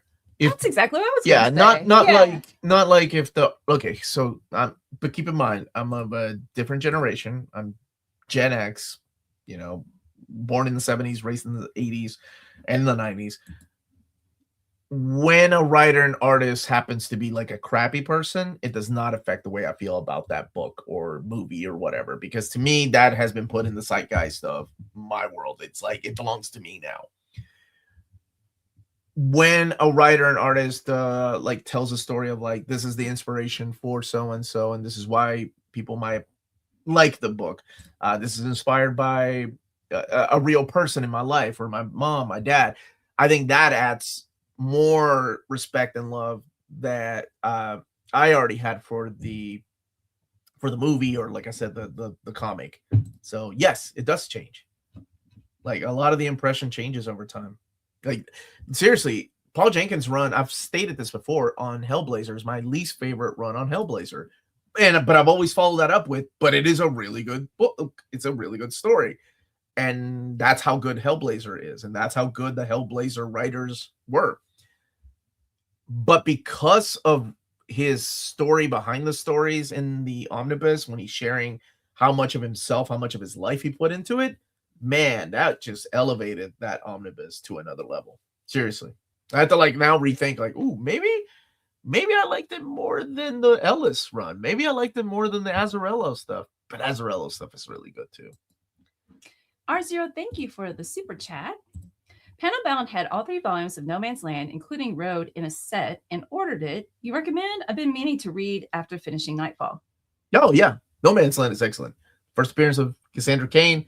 Some people would say it went on too long, but for a story that big, where the entire world has given up on Gotham, and this isn't a spoiler because this is at the very beginning, and so has Batman. There is no Batman at the beginning. He left Gotham. And people just feel betrayed, including Commissioner Gordon. Oh, man, from beginning to end, I think that story is excellent.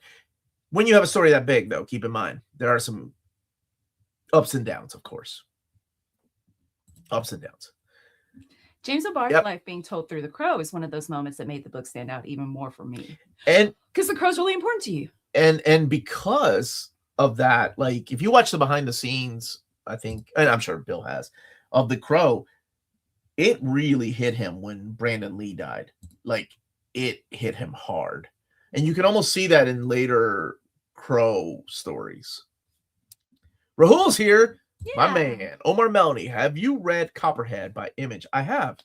I'm currently reading volume 1. It's really good. I think it's still on hiatus, though. I will, because maybe volume 4 was the last one that came out. I'll have to double check. Do I need to read anything before the Marvel and Star Wars crossover comes out? No. Omnibus saying nope. Nope. I think it's Kevin Smith having fun with these toys that he's allowed to play with. So, yeah, I don't think you're going to have to read anything. Why doesn't Marvel release slipcase editions like DC Absolutes? Is it a copyright thing? Nope. It's not the Marvel way, is what I was told years ago. But you know what? Things have changed, so who knows? Saw where Dom of X was asking for mapping for Legion of Omnibus. How do we reach him with books that should be included? You could email nearmintcon@gmail.com. Yeah, you can email us. Because I'm going to share that list with the Legion Omnibus. We've already asked, and they have already looked at our lists. But if you're more than welcome if you want to have additions to the DC Finest. They just made a statement that they are going to put out the best product and make everybody happy. Yeah, Copperhead is only out till volume 4. 4 isn't in stock, though. I ordered the rest. Yeah, I like that series. Just unfortunately, I think it's still on hiatus. I've suffered from insane FOMO from my Wonder Woman Gail Simone Omni 2023 reprint. It came to print and went out fast. That is something to keep in mind. Thank you for mentioning that. If it's a new printing, if it's a reprint, both Marvel and DC do smaller print runs of those books. But I think Gail Simone's Wonder Woman got voted in our top 20. I have a feeling it will come back eventually. Important question: where did Cotton Eye Joe come from? Where did he go? From? Oh, gosh. What was the first time you interviewed anyone and were worried they'd kill you with just a stare before meeting them? I don't know. I mean, I'm not a tough guy at all, but I don't get intimidated easily. Except by Grant Morrison and Elmore. Yeah, but that's like brain intimidation. I'm not smart enough to talk to these people. And then Chris Claremont here. Like, I'm trying to think. Like, Dan Panosian's a big guy, but he's so nice. Like, he's so welcoming. Like, I can't I'm not like he's prison big.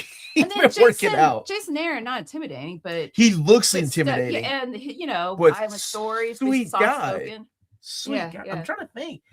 maybe Danny Trejo, just because of the years of him playing villains in Bad A's, right? Like maybe. And the comic that is his idea, and our buddy The Year of the Devil. Yeah. Oh, that Chris is working on. Chris, why do I call him Kyle? That Chris is writing with somebody else. It's a really cool comic idea. Like I genuinely want to read it. So, and if Omar wants to give like a quick pitch, because I've got a horrible memory and he could probably do a better job of explaining it.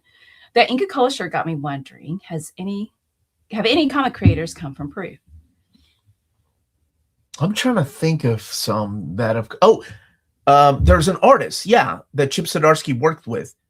And remember, he's the gentleman that we met. I cannot remember his name. His whole family was there. And he's trying to find something to work on. Oh. Yeah. But he is from Peru, because we talked and he was like, you should come back to Peru. It's beautiful there. No, I don't remember, because I was asking you to explain the Year of the Devil, because I won't do it justice. Yeah, so I don't know of any. I cannot think of any. I'm trying to remember his name too. Is the Ice Cream Man movie in theaters based on the comic? If so, have y'all seen it? No, it is Eli Roth. I seriously doubt it's based on the comic. I haven't seen it though. Sean Sook. Oh yeah, my wife. They're reprinting Ice Cream Man #1, but it's got new special gimmicks, and I'm excited to read it. And a short story, and I love the comic Ice Cream Man so much. Which of the Fraggle Rock shows are the best, the OG one or the new one on Apple TV Plus? Oh, I haven't seen it. I haven't seen the new ones. Plus Fraggle Rock, Back to the Rock, Down at Fraggle Rock. I remember watching as a kid. I really like the song, but I don't really remember the stories. Oh, there's so many good questions. I like that one. Okay. But I want to go back to this one up here. Lance, my dude, Lance the Library. That movie looks terrible. I've never been an Eli Roth fan. And as much as I don't like his movies, I definitely don't like his acting. He's one of the things that I wasn't the biggest fan of in Inglourious Bastards. But again, that is just my opinion.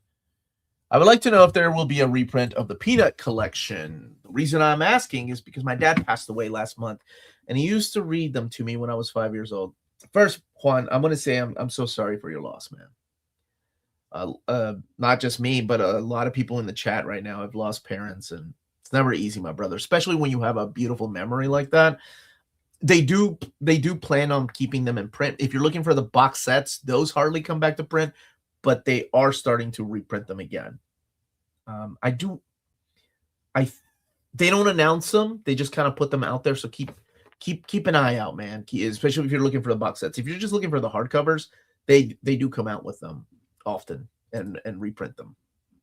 Yeah, sorry for your loss. I want to say, please do not watch Ice Cream Man, as it uses generated AI in scenes. Okay. Had a Spirit, thank you for the super chat. Thank you. I wasn't planning on already that, because I'm not a fan of Eli Roth, but now thank you for that, man. And people sending condolences. Yeah, dude, it's not easy, especially if you were lucky enough to have good parents. Hey, babes, just returned from my rental eyebrows in store. Right about, bro. Very good deals. You betrayed me, Mac. You did not tell me we were supposed to be cosplaying. Oh man, yeah, that was fun. Fantagraphics also does Fantabucks in March. Buy 50 and get $50 in credit. So help your money go further. Oh, cool. There you go. If they're still in print, right? How would you rank all three of the Spider-Man movies? No, how would you rank all Spider-Man movies after a Brand New Day and all three Spider-Man as well? Brand New Day is my second favorite Spider-Man movie. And then after Spider-Verse. Spider-Verse is my favorite Spider-Man movie. I think ranking the Spider-Man movies is something Oddfell and I are going to do for Reels Talk one day. So I have to think about it now, how I would put them. What's your number one? Is it still Amazing? Or not Amazing, I'm sorry. The original? Or did it take... Objectively, Into the Spider-Verse. Across the Spider-Verse. Because of Willem Dafoe. And Sam Raimi's directing the original, yes. Okay. But for actual quality, The Spider-Verse animated. Oh man. Let's see. I need you to tell me if Marvel Gallery editions are canceled or on hiatus. If you can, of course. I think I can say that they are on indefinite hiatus. Nothing is truly canceled except for the essentials, I think. Remember, I mean, the Masterworks, they went away for a while, and now we have Clover Press bringing them back. So, yeah. Unfortunately, they are on indefinite hiatus. Well, that's true, but also just the best Green Goblin. Yeah. Oh, Willem Dafoe was great, yeah. Oh my gosh, I love that line. Maybe I should. What did he say about rectifying? What's the line, Melanie?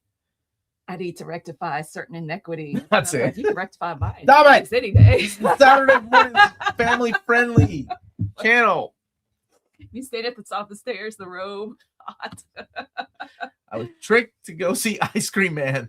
Besides just being a terrible movie with AI-generated scenes, it's also littered with jokes about autism, eating disorders, and Down syndrome. Avoid. Okay.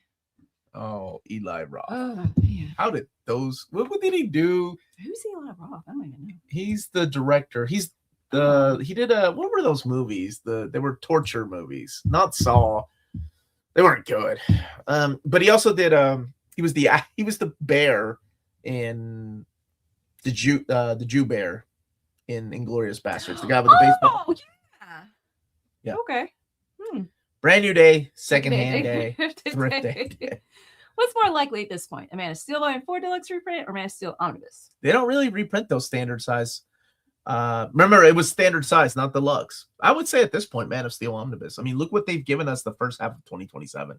Yeah.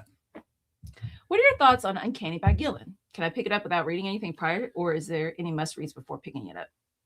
I mean, it starts off with a crossover, and that's the Fear Itself crossover. You don't need to. I mean, it's a little confusing, but so is all X-Men. But it's up there amongst one of my favorite runs on Uncanny. Why are people saying Hostile? Hostile's the series that Eli Roth did. Okay. Thank you all. I show Inglourious Bastards in film studies. Green Inferno was, well, if you liked it, more power to you. Another. Everybody's saying Hostile. Green Inferno, I will just say it, is a complete ripoff of Cannibal Holocaust. And that's all I will say. Where is it? Wait, you just answered this, didn't you? The update on the Masterworks is that Clover Press is now handling them. And that's all I can say, unfortunately. I'm not allowed to say anything past that because there's a lot of detailed information. I'm waiting from Clover Press, and they're waiting for Marvel to get approved. So yeah, I will also add people that love the Masterworks will be happy with the detailed information that is to come. How good is Dan Moore's art? It's always good in the deluxe edition of World's Finest. Bigger. Do you want me to open it up? It's over there. I mean, because I looked at the Terry, what's it called, yesterday. Did you take it out of the dust jacket? No, it's over there. The art DC. Oh no, I'm thinking. Never mind. It's right there. Yeah. It's right next to I was thinking of the DC Dan Moore art collection. How would you prioritize which X-Men classic epics to collect? The ones that are still in print. And that's legit, man. Any chance of Avengers Hickman Volume 2 reprint? I'm sure there is now that Volume 1 is getting reprinted. And yes, I will let them know about the A. Good afternoon, Adam. How are you, dude? Oh, Dan Moore's art. I almost highlighted you for some reason. I don't know why. Maybe Aw, Robin's hugging a lion. Isn't that sweet? It's kind of hard to show. I did an overview of it if you want to watch that video. Yeah, that would be better. How long do you think until Mike Carey's Hellblazer Omnibus? Oh, we'll get one. These Hellblazer books are selling well for them. So, and it seems like now they're going to go in order. So it might be a year, maybe 2.5 years. Be a while though. My question keeps bouncing around Marvel and DC, but I was also curious what's next to read after Snyder Capullo's Batman. Yep. Tom King's Batman and Rise of the Batman by James Tynion. Right, I'm sorry, The Rise and Fall of the Batman by James Tynion IV. Brent, we're good. Thanks, buddy, though. How have you been, dude? I know he joins our book clubs, but it's good to see you here. Don't need anything from Lowe's. Oh, you're welcome. It's solid. It's kind of hard to see. Karsten, that was World's Finest. Yeah. Let's see.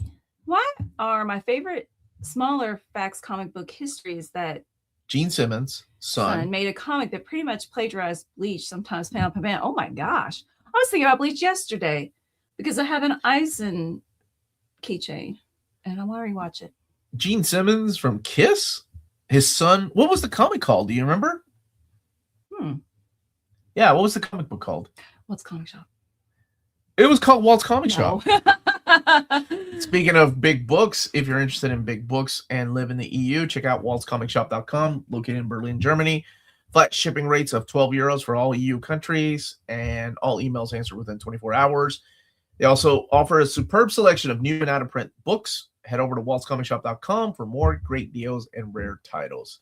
And if you use the code nearmintcondition, all one word at the checkout, you get free shipping for all EU countries with your first order of over 40 euros or more. And that's Walt's Comic Shop, your reliable source for omnis and premium collected editions in Europe. Ting, ting, ting. And it's called Incarnate. He traced Bleach straight up. Traced it? Oh, that sucks. Radical gosh. Ugh. To be fair, a lot of great artists start off tracing. But you don't Don pass Rose it off and Don make Rosa something traced Carl Barks Ducks because he wasn't a professional artist when he was doing those first few issues. You could do it to learn and then make your own stuff. Hey, Torsten, one question. What would you pick, Promethea or Lock and Key? I haven't read either one. Lock and Key is easy to understand. If you like video games, Lock and Key. Yeah, I think that's the way I'm going to put it. Because I like the idea of collecting keys that unlock different powers. That's cool. Promethea starts off pretty normal. And then it's like, what does life even mean? But it's beautiful. Yeah. John, thank you for the super chat. Top 5 characters other than Wolvie who stabbed.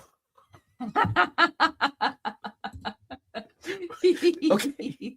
Like people that are good at stabbing. Other than Wolvie who stab folks. Okay. Slade Wilson, Deathstroke, the Terminator. Melanie? Deadpool. You went with the Wade Wilson to my Slade Wilson. Okay, that's okay. What those people? I'm gonna go with you like X-23, don't you? Kenpachi from Bleach. Oh my gosh, Kenpachi was amazing. I love that dude. Good choice. I'm gonna choose Guts. Ha ha ha ha. Magi from Blade of the Immortal. Oh, you went with Guts. He doesn't stab people. Cuts right through them. I don't know. He's got a horse killer sword. Oh, yeah, maybe he stabs him. Nobody with a horse killer goes, eh. Who else? Honey Badger? Honey Badger? Oh, Honey Badger. She's awesome, man. I love that character. Let's see. I'm going to go with Muse. Let's get really dark and morbid. And the guy, Muse, the serial killer in Daredevil. From Charles Soule's run. Oh. The Corinthian. Taskmaster. Ooh, so many good stabbies. Okay. Is that it? Stabby McStaverson. Oh, I don't know. I wasn't keeping. Did you guys already talk about the new blue and gold Omni? If you haven't, can you? Yes, we did. Yeah. And my overview comes out Monday. I just checked Libristo and found blue and gold in print, but I have the Bishop's Crossing Epic Collection. Do I buy? It's mapped similar to Bishop's Crossing. So it's just an oversized format. If backstabbing counts, just list off the panel from the Real Talk stream. Hey, Omnibus Cafe. Who's excited about X-Men casting? We talked about that at the beginning of the stream. I've seen some other people asking about it. Do you want to just recap who you most excited for? Out of the new cast, the young girl that's playing Rogue, I really hope they get her a contract that's great and she stays. She's an amazing actress. As soon as I saw Obsession, I was like, that lady is going places, man. She was good. Oh, Shatterstar. Shatterstar's a good one though, man. King Arthur. I'm out of ideas. Oh, Subhuman saying that Wednesday is the 30th anniversary of Mark Gowal's passing. Yeah. Or that Wednesday was. You know what I did? What'd you do? I texted Kat, his widow, and I said, I'm thinking of you today. And we got into this long conversation. I mean, it was the whole day. And by the end of it, we're going to try to do a bullpen reunion panel on Near Mint Condition. Yeah, well, because it's still in the works. So we're going to reach out to people that worked with Mark and do a bullpen reunion and see who wants in. No, I just meant that you talked with her. Oh, That's yeah, nice. yeah. She's a sweetheart. Yeah. Her, like, I can, like, she reaches out to me and I reach out to her from time to time. And that's a lovely idea. Yeah, she was she posted some pictures of her and the Gru when they were younger.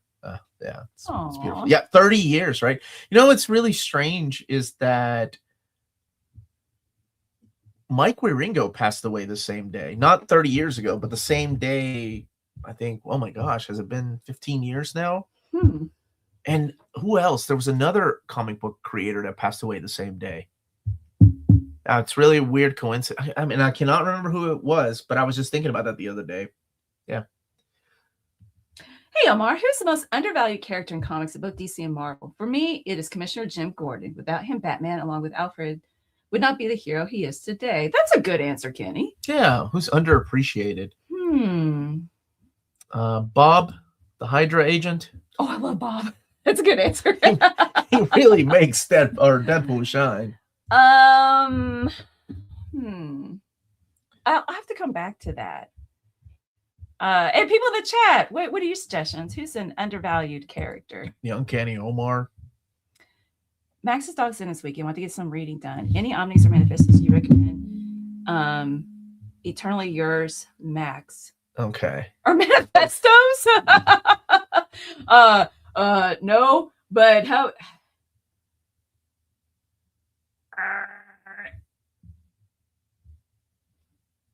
Wow, dead air. You asked Melanie one question and it goes to dead air. Well, because I'm trying to think of something that you may not have read. When you're talking about Omni, like, what do you wait, how about this? I mean, you can't just go out and buy an Omni off the street, can you? What yes, do you have? They have street dealers with Omnis on a carpet. Yes, thank you for being like, what's in your TBR pile? Did I say it right? You sound like an old lady. What's in your TBR pile? Say it out loud. LOL. To be read pile. And I'll help you pick. Oh gosh. Go read Red Coat issue 1 through 14. Join us for the book. Actually, seriously, yes. That would be great. Yeah, act natural. Don't look at me. You got the cash. Guy in a trench coat with like Omnis opening up the trench coat. Go to the library if they have them. There was another really good question. Oh, Joe Kubert also died on August 12th. My goodness. It's canceled? What is Thank the Lord. This is an excellent question. Most embarrassing fashion trend you two have ever followed. Fashion trends. Yes. Do you want to tell the story about Punk? Yeah. Yes. God, no, I'll let you tell it. I'm going to do a bad job. Bleaching my hair blonde. Yeah, bleaching my hair blonde. I did it twice. I'm not ashamed. No, oh, okay. This isn't a fashion trend. This is a fashion faux pas. When I was student teaching, I remember a senior, she made fun of me. And student teachers, like when you're in college. So I was wearing these black dress pants with white socks and black shoes. And I heard this girl making fun of me. And I'm just not a fashionable person. I was not aware that was a fashion faux pas. So I learned. But then on the flip side,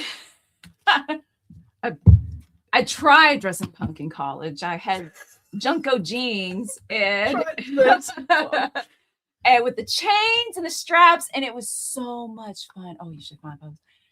And we were at the mall, and I went to a store, and this guy was like, "Excuse me, miss, you've seen punk. What's your opinion on this mannequin?" And I looked at him and said, "Oh, I just started being punk. Don't ask me." The most punk answer to give. You sound like an old. I just started being punk. Don't ask me. I don't know what I'm doing. I think maybe one or two photos of me with blonde hair somewhere. Yeah, back then we didn't have Ryan Gosling. we didn't have cell phones, right? We had photos. It was tips. It wasn't your No, I did. It was the yeah. I did red tips one year. I don't remember. I didn't know you. I just remember pictures. Dude, I remember people asking me, "Is that natural?" And I was like, "Yeah, man. Latinos go on the heat too long. Our hair starts turning." You were cosplaying Cable. Oh my gosh, that's hot. I was cosplaying Super Saiyan Trunks. Yeah, he was. He had Trunks hair. I didn't see. John gets it. X-Force by Colin Yost. Oh. Batman by Morrison. Deadpool by Way. X-Men by Fraction. Gotham Central. Wolverine Theory. Deadpool and X-Force. What is this? What he has to read. Oh, okay. I haven't read any of it. I hope you enjoyed Deadpool by Way more than. Yeah, I don't think I did. I never read Matt Fraction with the X-Men. Wait, you love Gotham Central? Yep. Gotham Central is one of my favorite books. How about, Max, if you feel like reading something with minimal Batman, read Gotham Central, right? Yeah. Yeah. Kyle and Yost. That's excellent. X-Force. Kyle. They come from the X-Men. No. Oh. Craig Kyle and Kyle Yost. Oh. They come from Christopher Yost. They come from the world of X-Men Evolution animation. They're the ones that created X-23 and brought her over into Marvel Comics. And they did that run on X-Force. They did the new X-Men run. Yeah, it's an excellent series. Well, I did drop the current Deadpool run. Yeah. The Benjamin Percy one? Because I always like giving it a chance. I'm always up for new Deadpool stories. But yeah, it just not my humor. And Mom, thanks. Punk Melanie, what a hoot. That's exactly the way Melanie would have said that. Is there a Daniel Way story that you read and liked, Omar? I'm gonna go tell Lacey it's canceled. Yeah. Ooh. Oh, Uncapped, you stopped at issue 5. I'm trying to think. The Bullseye story he did was excellent, I thought. And he had a story in the Tangled Web that I think it was the Tombstone story. No, that was Azzarello. But I did like the Daredevil Bullseye story that he did. If you could pick one dream omnibus to be printed and released tomorrow, what omnibus would it be? Oh, Man of Steel, baby. Man of Steel. We've had so many dream omnis over the years. The Omni-less X-Men era. We'll get there. My hair did go naturally blonde one summer when I went on vacation to the Statue of Liberty. Does DC keep all GL compendiums in print? We don't know yet. They've only been out for a year now, so far, maybe. God, does he do blonde? I thought he did like tips as well. Rest in peace to the 87 movie Man at Arms. Yeah, he passed away. I saw that.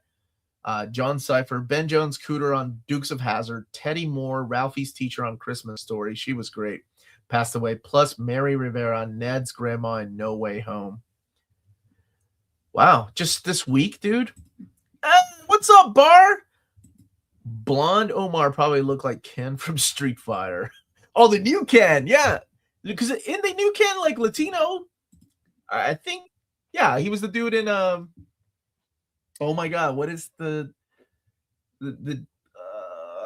oh my gosh, the boy I love this summer. It was a Netflix 3-part series that freaking Amanda made me review with her. To all the boys I've loved before. Thanks, Julie Newmar. That's what it's called. Where to start reading Hellblazer? Garth Ennis's room. How's everybody doing this fine Saturday? Melanie?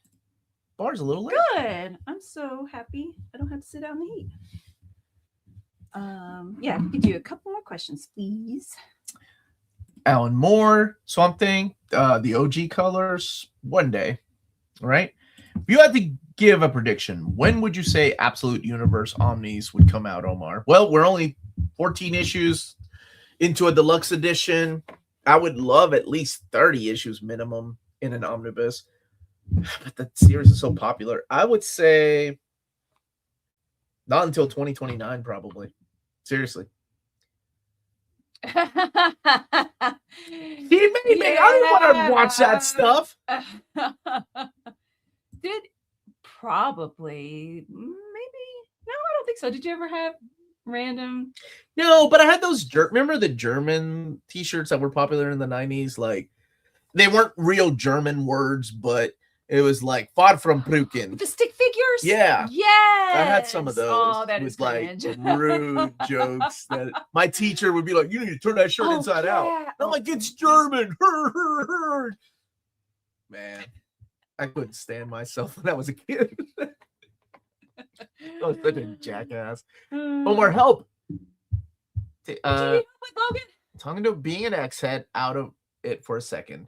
Do you think it makes sense to get the Blood Ties Omni if you already have Wedding OHC just for those 2 extra issues and unlimited?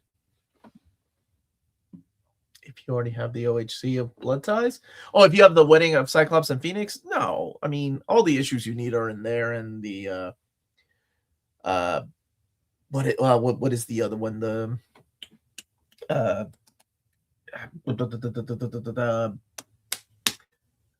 I could just look behind me, but I'm trying to be stubborn and remember the Shatter Shot OHC.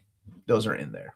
Oh, I do need to send an invite here in a minute. Okay. Yes, we did Walt's Comic Shop. Thank you. Yep. Thank you so much. We got them all. Right? I'm waiting for Absolute Wonder Woman Omni. Yes. Yes.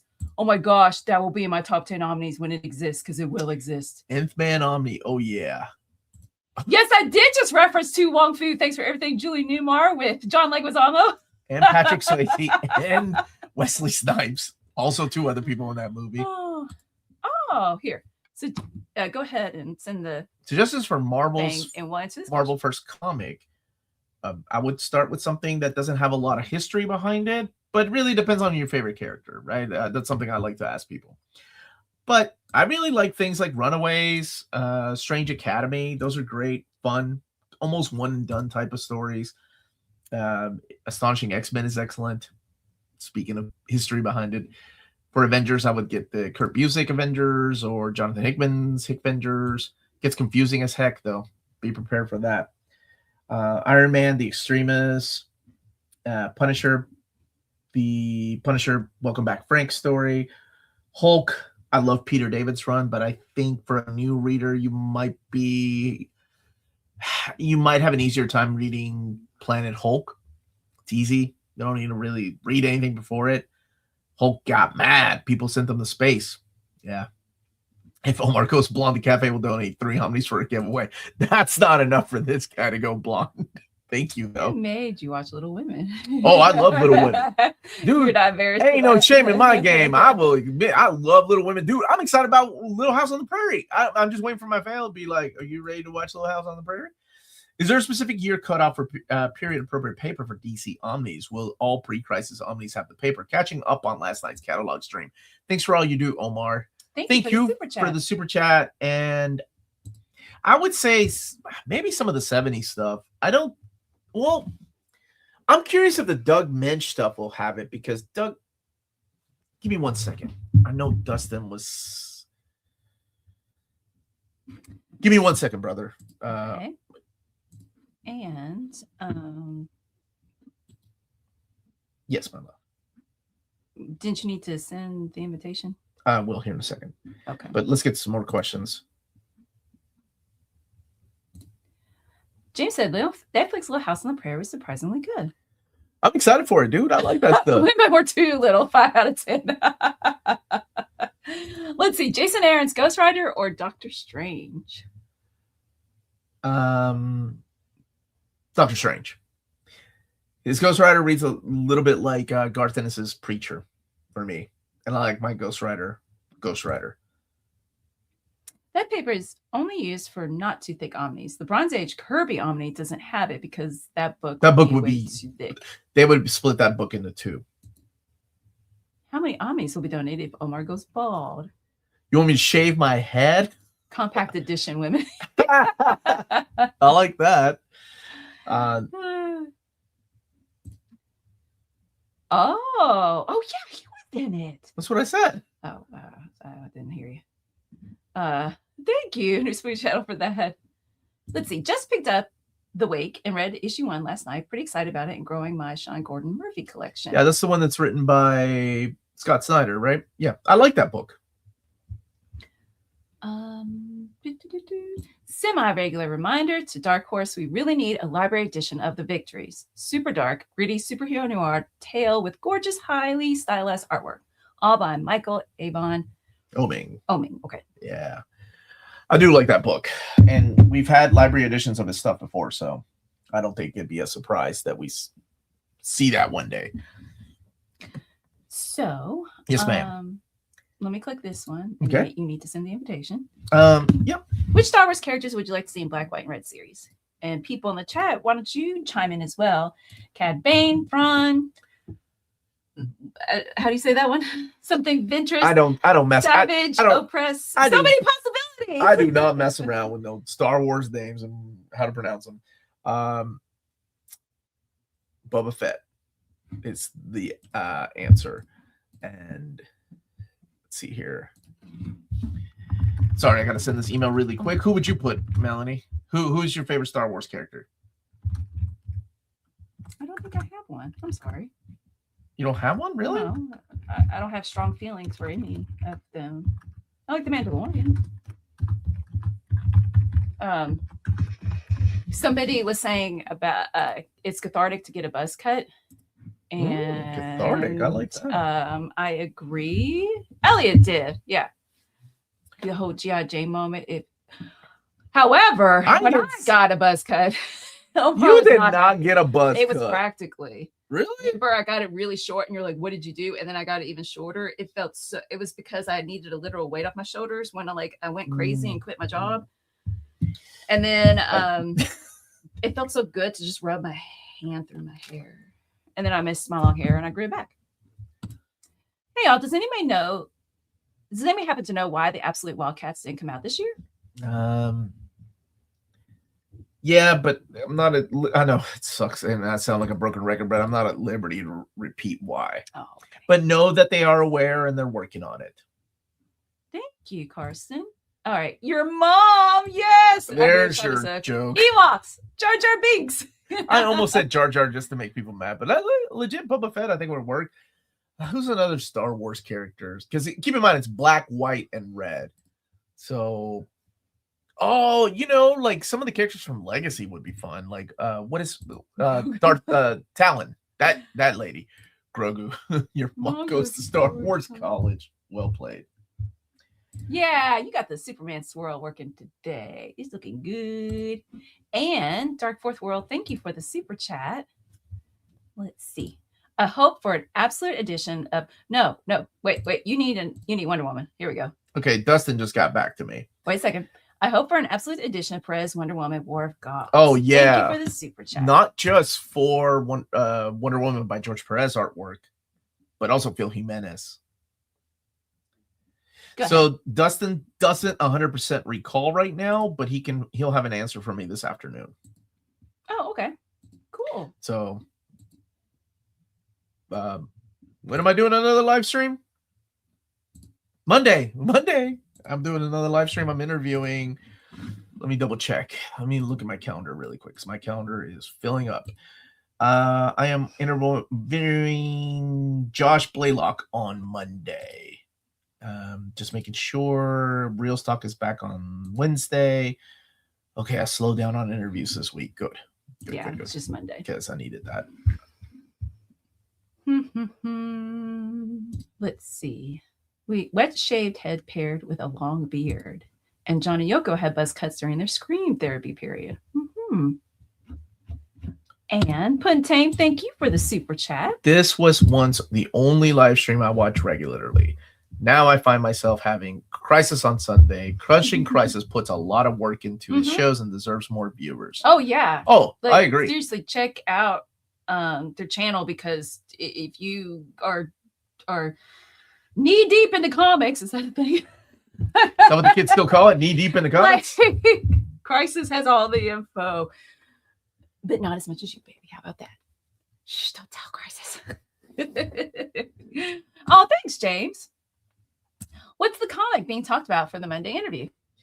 It's his new Kickstarter that he's doing. But of course, we're going to talk about his entire career in comics because he's been, I mean, my gosh, he's been at the comics game for decades. I love talking to people like that. Crisis Burner account. Super. Well done. I hope that's true. Dude, I know I've said this before, but Crisis is definitely someone I'm happy I found that does not agree with me at all.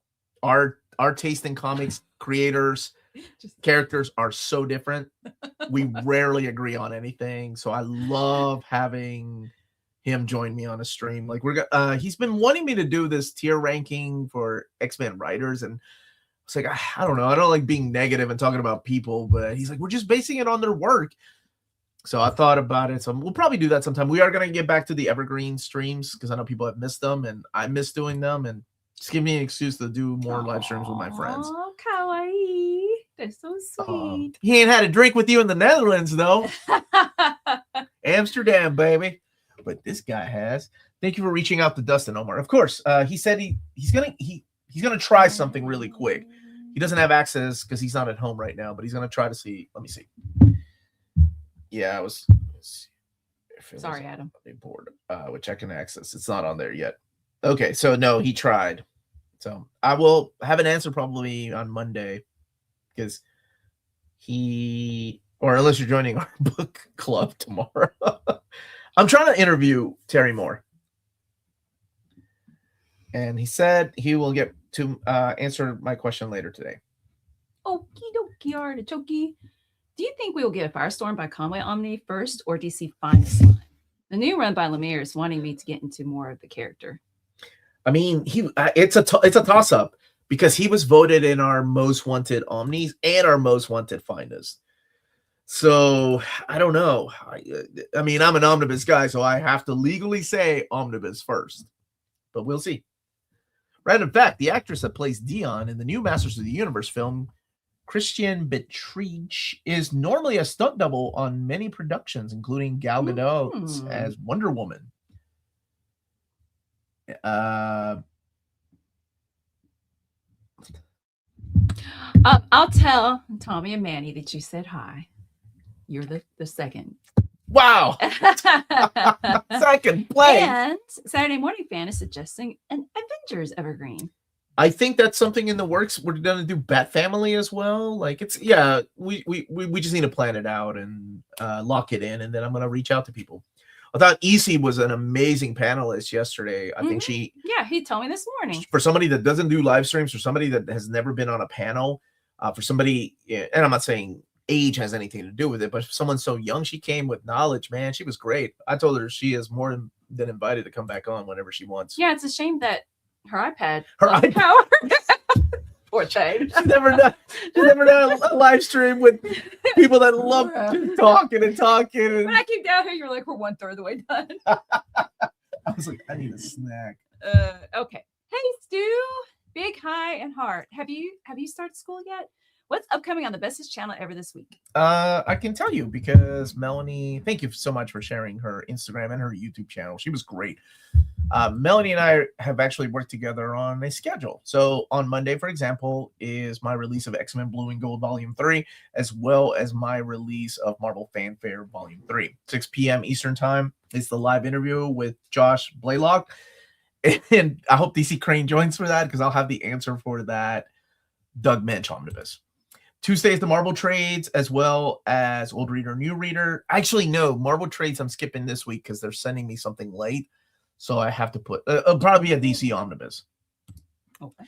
The Wednesday will be my top 10 most wanted X-Men Omnis, plus Reels Talk at 8 p.m. We're probably going to be talking about the X-Men news, the casting.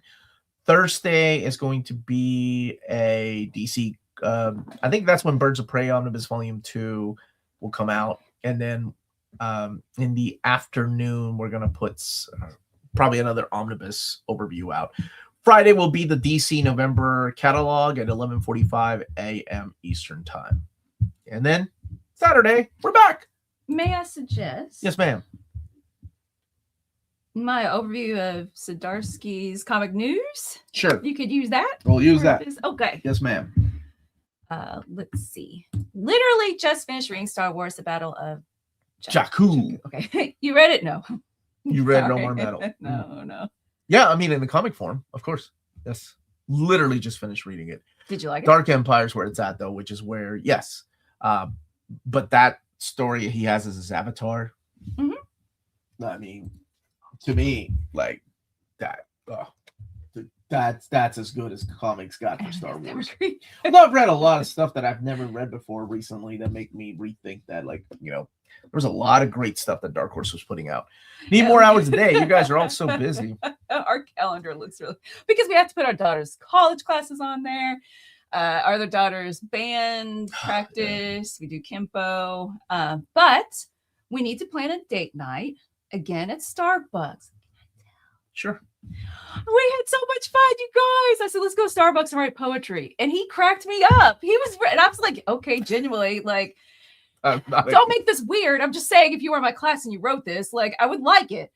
It's my type of. I am as talented as a freshman high school student. Yay, me. I am the smarts. Because you thought outside the box. I like that type of poetry. And that was a lot of fun. So when I go back to Starbucks, I hardly wrote anything. I was just busy laughing and reading what he wrote. Oh, and teasing him because he can't rhyme. Now, wait. I'm not saying no, shut your mouth. Whoa. I'm not saying that poetry should rhyme. That's totally fine. I'm bad at rhyming. Poetry doesn't have to rhyme. Doing street poetry. However, he was like, it rhymes. I'm like, no, it doesn't. These words do not rhyme. So then we went to Michael's craft store. So we asked the lady, the cashier. I was like, these two words rhyme. I don't remember what it was. She's like, no. I'm like, face. Wow, you went. I was saying go ahead, but you went way too far with that story. Okay. Amethyst Evergreen. I am a free spirit with poetry. It does not have to have a specific form or rhyme. It's just all about eliciting emotions and sharing the human experience with another person. All good. And I liked yours. Thank you. Is Grendel worth a read? I haven't read it, but you like it. I really like it. Yes, but it's not for everybody. It can be really wordy. It can be confusing. I would definitely try out there's a trade paperback edition of his first story that you can check out for cheap instead of getting the big omnibus, which the omnis aren't oversized. They're just big, thick trade paperbacks. Karsten, that is something I have suggested. But it's hard. It's hard to remember. It's hard because I can't even remember to be like, hey, let's practice with our daughter to draw. But hold on, let me explain why it's hard. Because whenever I have live interviews, I'm at the mercy of these creators sometimes, and these creators are at the mercy of their schedule and lives. So I remember my buddy Dave was like, hey, you need to promote Mark Waid. He's coming on the channel on Wednesday. And I did. And Mark Waid had to cancel. So it's things like that are out of my control sometimes. So, I mean, maybe I'll start doing it again, but things are so changing. My avatar's from the Thrawn trilogy, but Dark Empire. Oh, yeah. Dang it. You're right. It is from the Thrawn trilogy. What about putting this huge disclaimer of like, we're at the whims of the creators. Sure. No, not throwing them under the bus, but like throwing, I'm on the side of going ahead and telling people that's the plan. With the understanding that maybe it gets canceled. That's it. Sure. She plays the trumpet and she's good at it for a freshman. I know Omar plays it too. I do not. I play a mean recorder. I hope one day we see some modern era epic collections of Punisher. Yeah, that would be cool. That would be cool. Oh, that's true. We could go read omnis and wine bars like Lars, but we're not trying to pick up people. We already have each other. Well, I think of Shannon. Shannon reads wine and comics in her show on Sundays. She's great. Yeah. See what Omni did here. Omnibo, poetry should always rhyme. Well, most of the time. I don't get it. Get it? It rhymes. I don't get it. Impressing your wife is something you have to be married for over decades accomplishment. Yeah. This is true. I have many skills I have not impressed her with yet. You haven't seen my shadow puppets. Actually, I would be in for that. I just marry somebody that's easy to impress. Shadow puppets. Yes, we do. Yes. Oh, 5 minutes. Oh, that's true. I did send him the link, so he should be joining us. Mm-hmm. Yeah, time interview subject to change. That's I like that.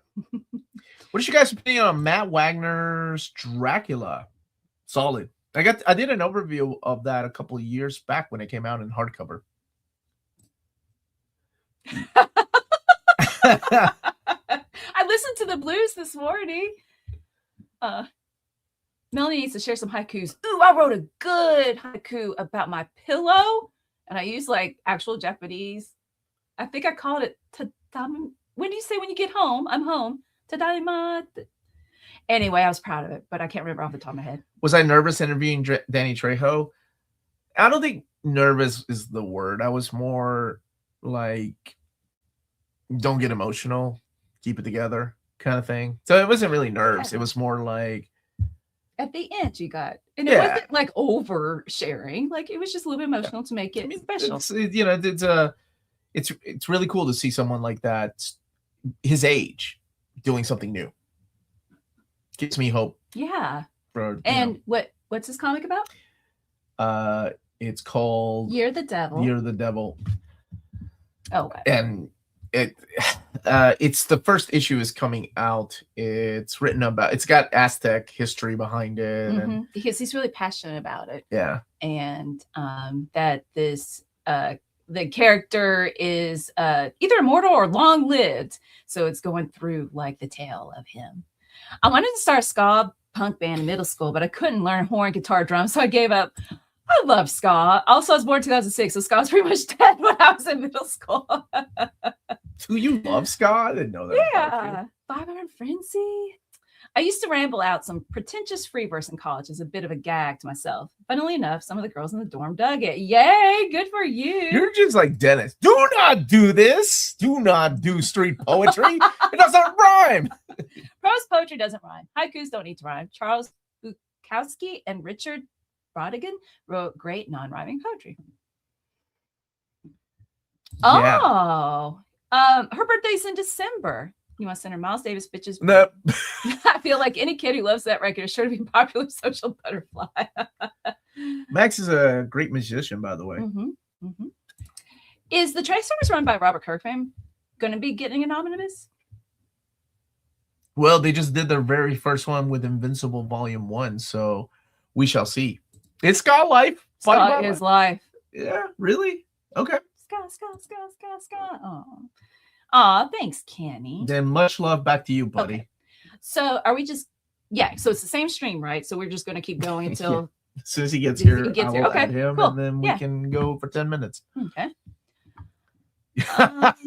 Thank you, Omar. You're my favorite Peruvian. You beat Paddington. Paddington did not survive. Rest in peace. What? Did they kill him in the recent movie? He went back to the Amazon. Couldn't make it. What about John Cusack's OGN? Yeah, that would be cool.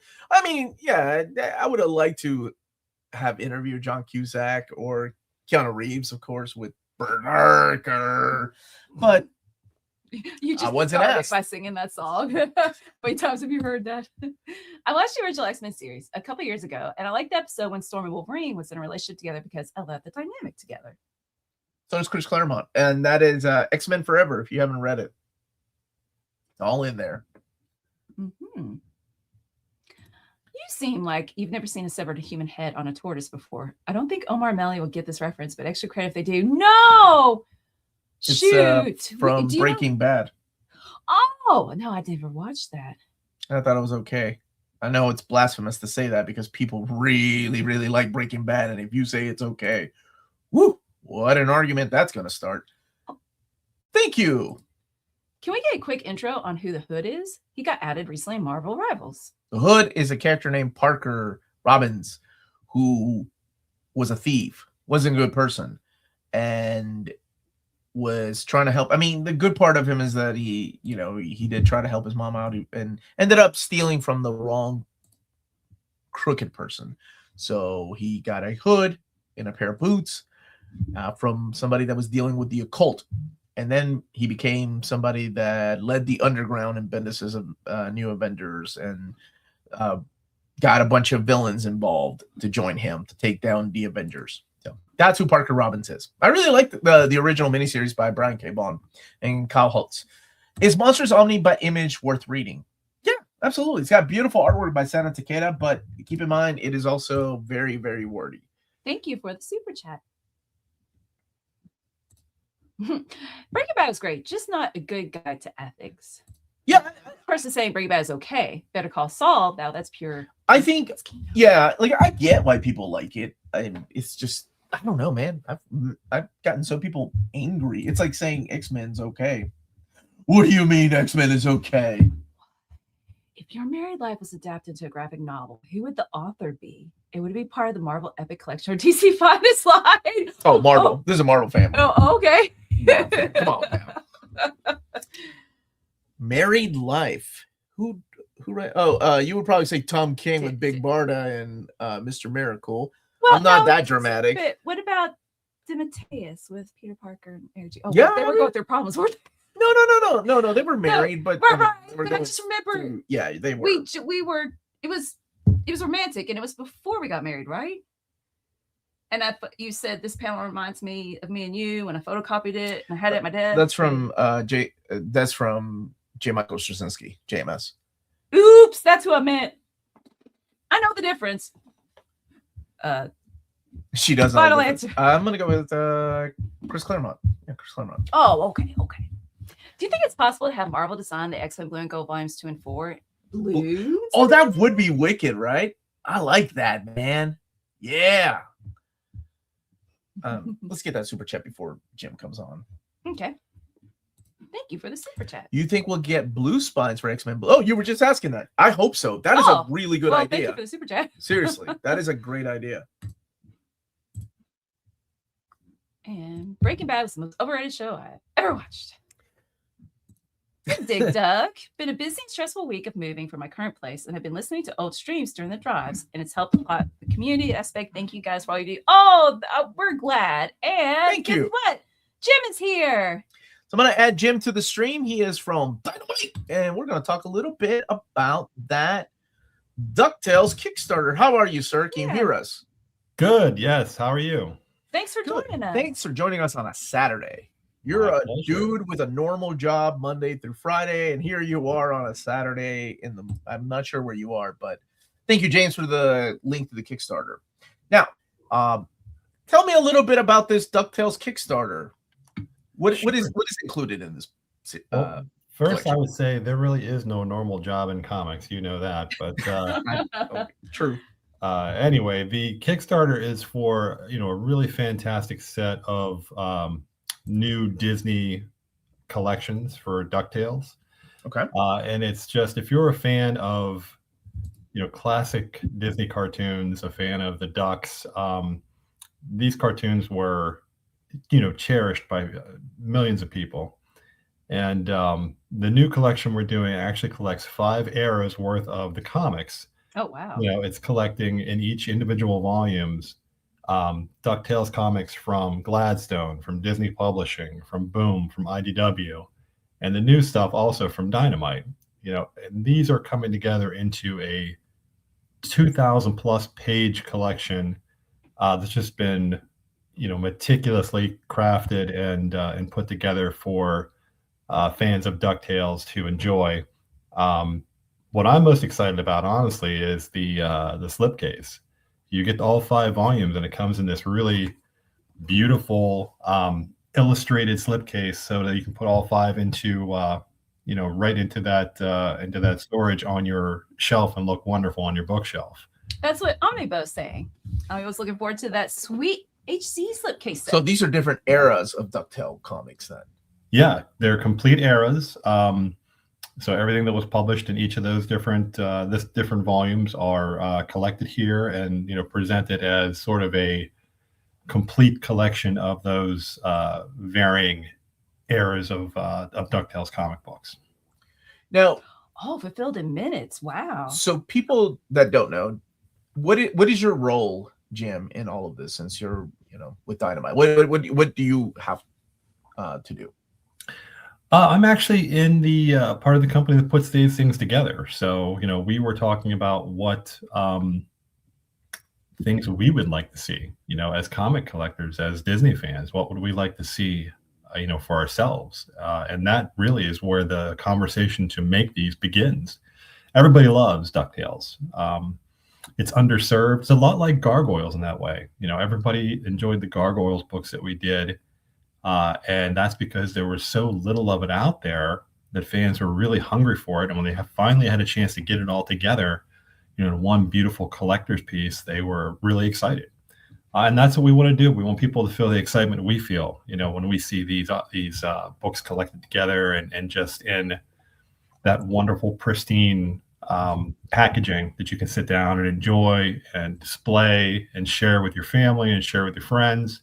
So that's kind of how we begin any of these projects. It's thinking about what would we enjoy that we think everyone else would enjoy, and then we go out and find, wonderful projects like Gargoyles and DuckTales and Darkwing Duck, and we do what we want to see the fans have, and that's kind of where we start. So I wanted to ask you then, we've had the Darkwing Duck, we've had Gargoyles. Will these books be those type of trim sizes, like no dust jacket, just the art on board and then into a slipcase? That's the plan. Yeah. They'll be similar. So they'll be able to be displayed next to the other books. We want to kind of have a seamless presentation, so fans can kind of have the whole collections next to each other and available to share and to read readily. So that's our approach for it. Now, Nice. do you know what, like, some of the creators that were involved in some of these stories, who they were? Oh yeah, it's the list of creators is massive, but the fun thing is because it's different eras, you get to see sort of the origin of DuckTales, and those amazing creators like Don Rosa and a bunch of others, all together. And then you go to the next era and you start to see new creators come in, and you get to, the era of like Boom and IDW and Dynamite. And it's all these modern creators who have been influenced by what has come before. And it's wonderful to see it all together. The stories are timeless. They really, you can be reading the stories from the from the early 90s and the stories from the 2020s and still feel this thread of love that the creators clearly have have in their heart for this particular property. I always think that's one of the things that really tells you how good a book is when you can take 2, 3, 4 generations of different artists who all been influenced by what came before and by their own love of a property, and then sit them down next to each other and be able to read the stories and feel just that through thread of of true love for those particular characters. And I think it's wonderful. And like I said, the list of creators is huge. And each of them brought their own particular love for the characters and love for the comics to what they did. So I just love seeing that. I love seeing how different people experience and enjoy these characters. And I can't wait for everyone to see these books. They really are wonderful. I've already seen the insides. Obviously, we've got the pages here. We've gone through and edited and cleaned them all up and made them as beautiful as we could. So I think fans are going to just love this, and I can't wait for people to see it. With Omnibus was saying it was fulfilled in 1 minute. What do you call them? Stretch goals? What are the extra goodies? You'll get. Yeah, they're called achievements in this one, and basically we put together a list of great little extra tchotchkes that are both collectible and useful. And we've already burned through I think 5 or 6 of them, and we're racing up to another one here in the last 5 days of the campaign. So just pop onto the site if anyone's interested. But there's all kinds of stuff like micro prints and bookmarks, things that are neat little extra collectibles that you can either squirrel away in your collection or you can actually use. Yeah. So there is it's a 5-volume set. You have the modern era, which is the Dynamite era, but there is this really interesting era to me that you mentioned, and that is the Boom era. And I think that's the one that's going to be in volume 3, if I'm not mistaken. That's correct. So Boom had an imprint called Kaboom, where they were printing like kid line books, and they were doing Darkwing Duck, they were doing DuckTales, they were doing Chip and Dale Rescue Rangers. Now, I don't know the legality of this, and I don't know if you know or not, but there was a story that crossed over Darkwing Duck with DuckTales. Is there a chance of that being collected in this set? That is part of the content that we've all gone through. Okay. Anytime there is a crossover or something that is a parody of something sensitive, we want to take a little extra time to make sure that it is all cleared and all approved. But I believe as of this moment, that is included. So, oh my God, are you serious? I mean, as of this moment, I'll put that disclaimer in. Sorry, I got really excited. I own the trade paperback, and I know that book alone, that trade paperback, because it is the final DuckTales and final Darkwing Duck story, was going for well over $150. Just that trade paperback, because it's been out of print for years. And one of my wonderful viewers, after actually my dog passed away, sent it to me as a gift. Wow. And it just meant so much to me. So to see it come back to print in this beautiful format, that's really that would be awesome. Like, knock on wood, I hope everything. I know how licensing can be and copyrighted material. Yeah. So it's really cool that you guys are trying, though. That's absolutely. Awesome. Absolutely. I will say this, if somehow it ends up not being in this one, which I'm not saying or prefacing that it won't be, but if somehow it ends up not being in there, I think that we would work towards finding a way to bring it back. So if it doesn't end up there, we'll try to figure out how to make it happen elsewhere. But as of this moment, it is planned to be in there. Okay. So, man, I just want to thank you so much for all this information. And it would be a sin not to ask about this because people have brought it up. I know you're here to talk about DuckTales, but people have brought up, is there going to be, and actually perfect timing, is there an update on the Buffy Vampire Slayer Kickstarter or any plans for an X-Files Kickstarter? Without going into like dates and details, like, I know if you can even answer that. Yeah, you guys are trying to get me in trouble, aren't you? That's what they do. There are plans for both, and I think obviously because people know that, you know, you're asking me the question, so obviously the news is out there that there will be these projects. The one I can speak a little more freely on is X-Files. Okay. Which actually, as it turns out, I'm going to end up being the editor on. So, nice. It's a good project for me because I was around and collecting when those first issues were coming out from Topps, and I remember how hard it was to get those.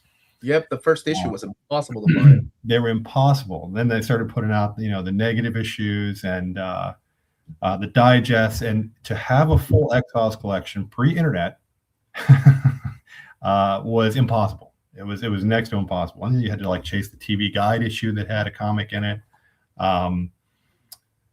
But I remember all of that. So luckily, I think I might be the right person to do, to be behind it. And I'm looking at it being a complete collection of all of the Topps, all of the IDW into massive omnibus volumes.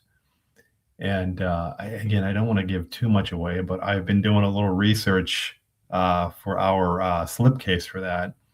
And they have a neat new technology, which basically is a thermographic print, right? So we'll be able to hold up the slipcase and put your hand on it, and it'll reveal something.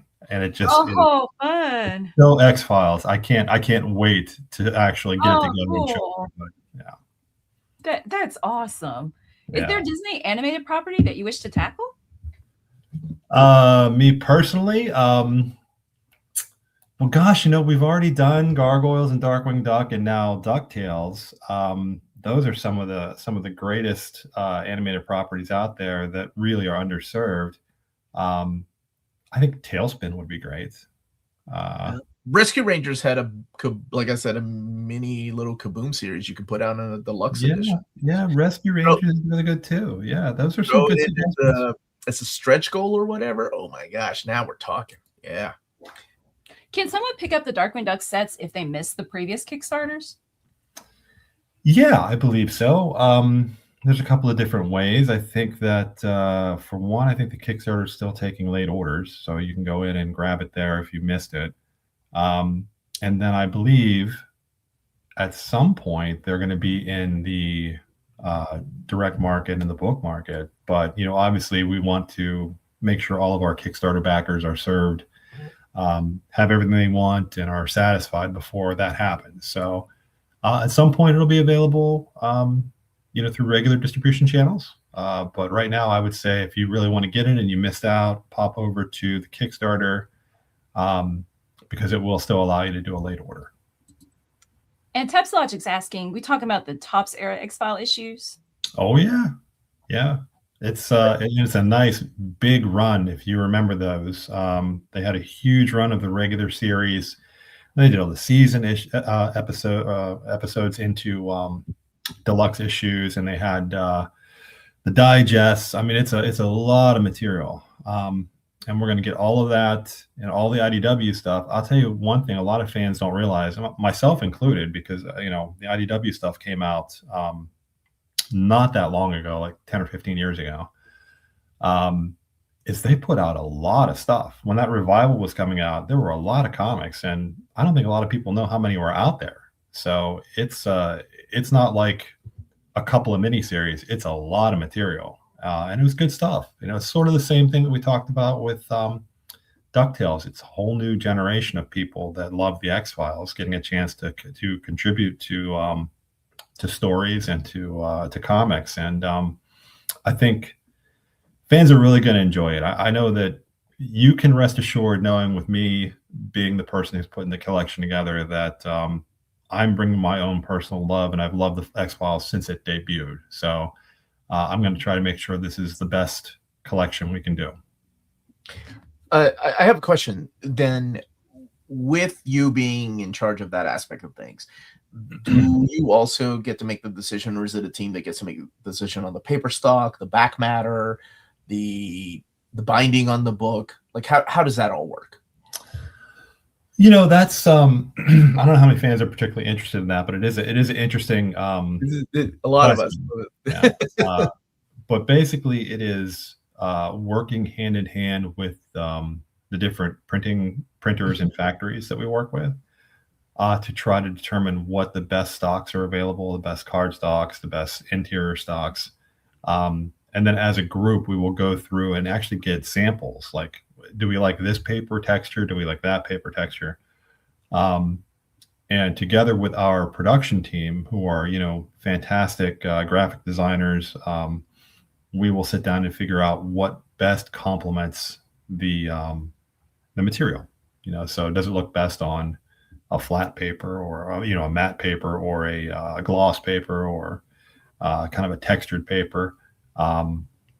And that's how we'll put it together. It is a team effort on that. I don't just assign, the editor doesn't just assign what's going to go into it. We really sit down and try to figure out what would make the best package. Okay. Comics for Life was wondering if you watched the Chris Carter director's cut, since you seem to be a fan. That is a great question. It is on my queue for tonight. It just dropped yesterday. And frankly, I spent all day yesterday at Monster Mania, so I didn't have a chance to watch it yet.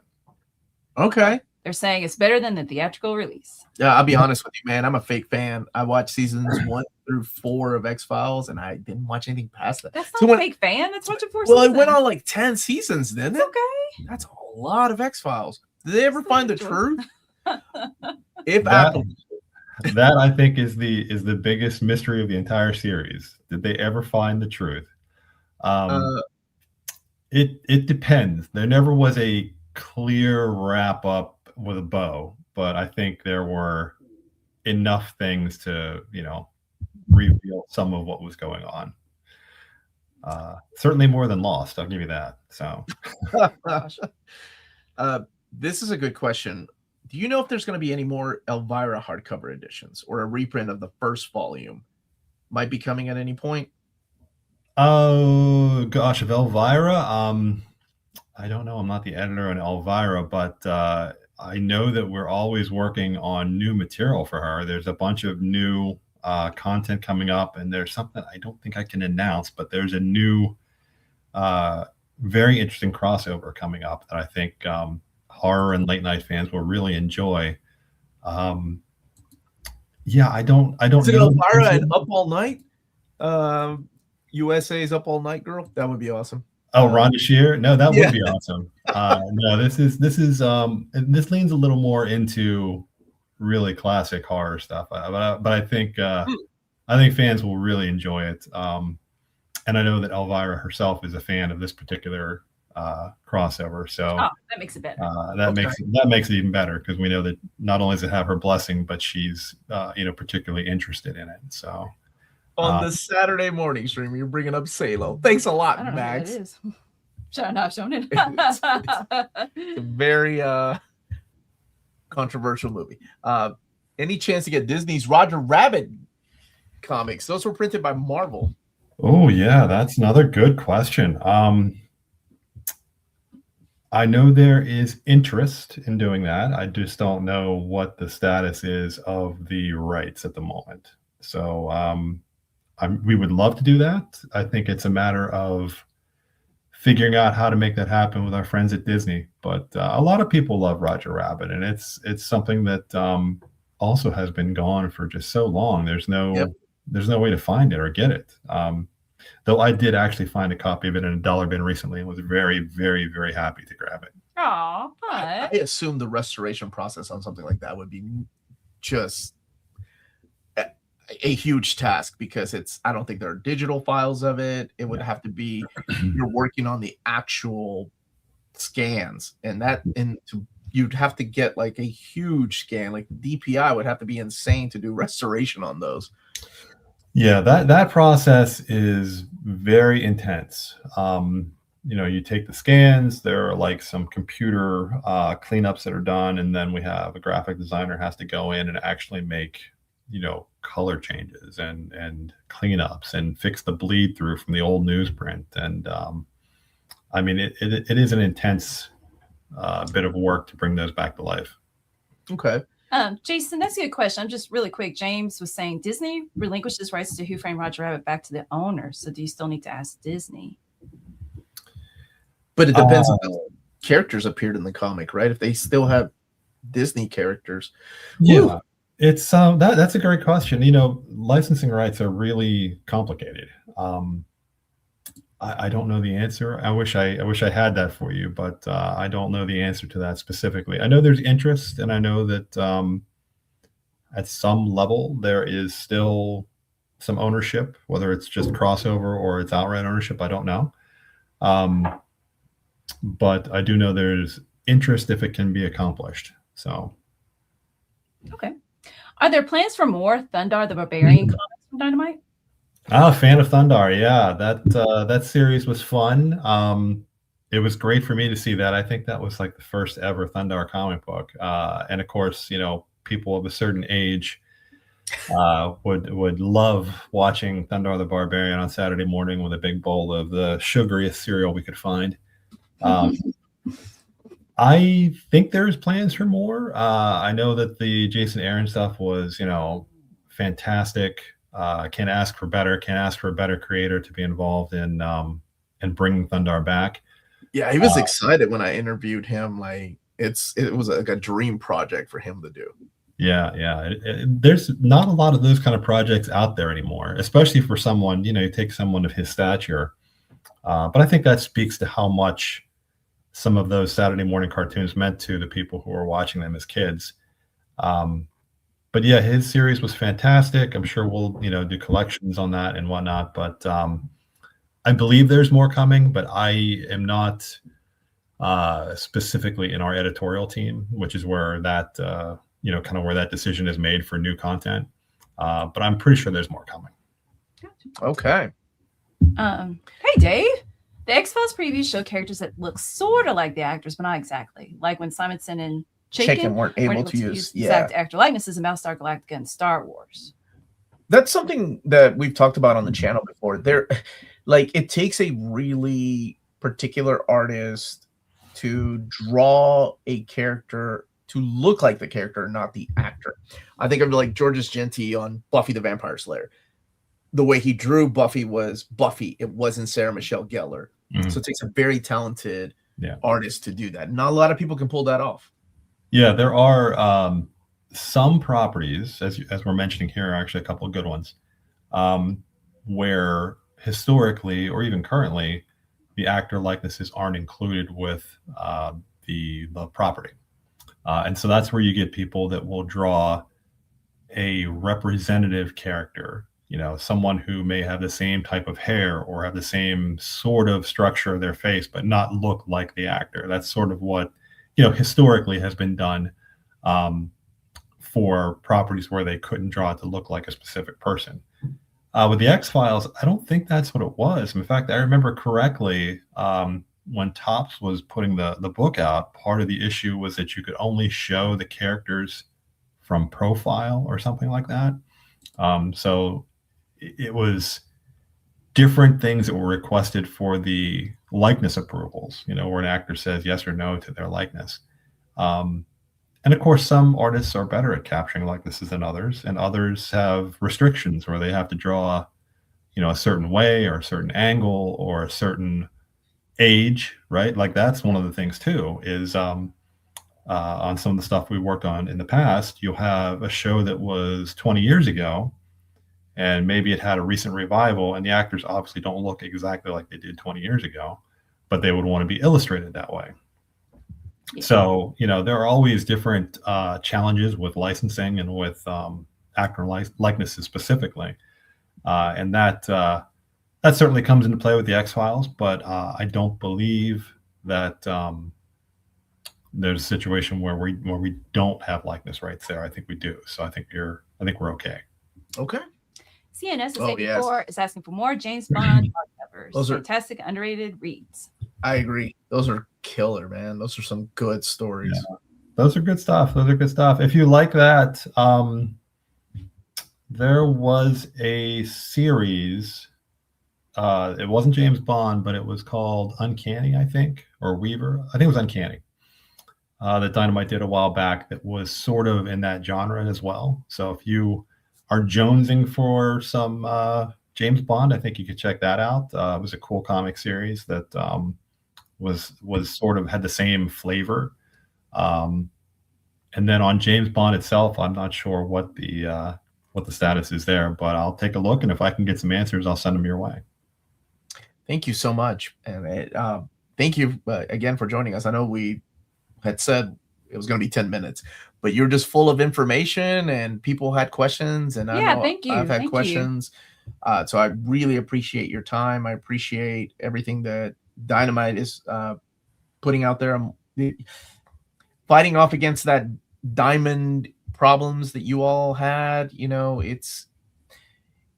It's almost a miracle that books are getting finally to people's hands, because I've shared this on my channel before, the troubles that publishers have had, but you all in particular with Diamond keeping a lot of that stock, and then you not having any stock for weeks until trying to find a new publisher. It was a nightmare, or a distributor. So it's really cool to see you guys bounce back and hopefully keep coming out with more and more material, man. No, that we could do a whole show on that. But the good news is that after a year and a half of fighting, I think that we're hopefully all moving past it. It's not a great resolution, but we're all moving past it. So we just want to get back to making comics and getting comics in people's hands. That's what everyone wants. And that's what we're fighting to do. So we're going to keep doing that. I appreciate you guys taking the time to talk to me. I don't know about being full of information, and my wife says I'm full of something, but if ever I can help to get some info to you guys, or if you want to talk to me about any other projects, just give me a holler. I'm around. We'll finish up with this. Who's your favorite Muppet? Max is he's my favorite Muppet. What these people know me. It's I have two answers to that. Okay. My public answer, of course, would be Animal, right? Okay. That's my public answer. But my private answer is probably Statler and Waldorf. Oh, yeah. Those are good choices. Those are your favorite, isn't it? I think the older I Yeah. get, the more I appreciate them. Yeah, that's Mine's pretty much gone, it. so Yeah. this is weird. Oh, So thank you so much, well, Jim. thank and you. thank you everybody for watching. Thank you for your time, and thank you everybody with the great questions. And yeah, I'm sure I will more than likely have you back. Nick will make sure, because he wants people to get the right information, and you're the guy with it. And how much longer does the Kickstarter have on DuckTales? How many more days are left on that? It's got till Thursday.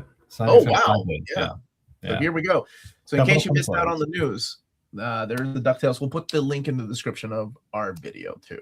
So thank you everyone for watching, and have a wonderful, wonderful weekend, everyone. Thanks, everybody. Thanks for the great questions. Take care. Bye, everyone.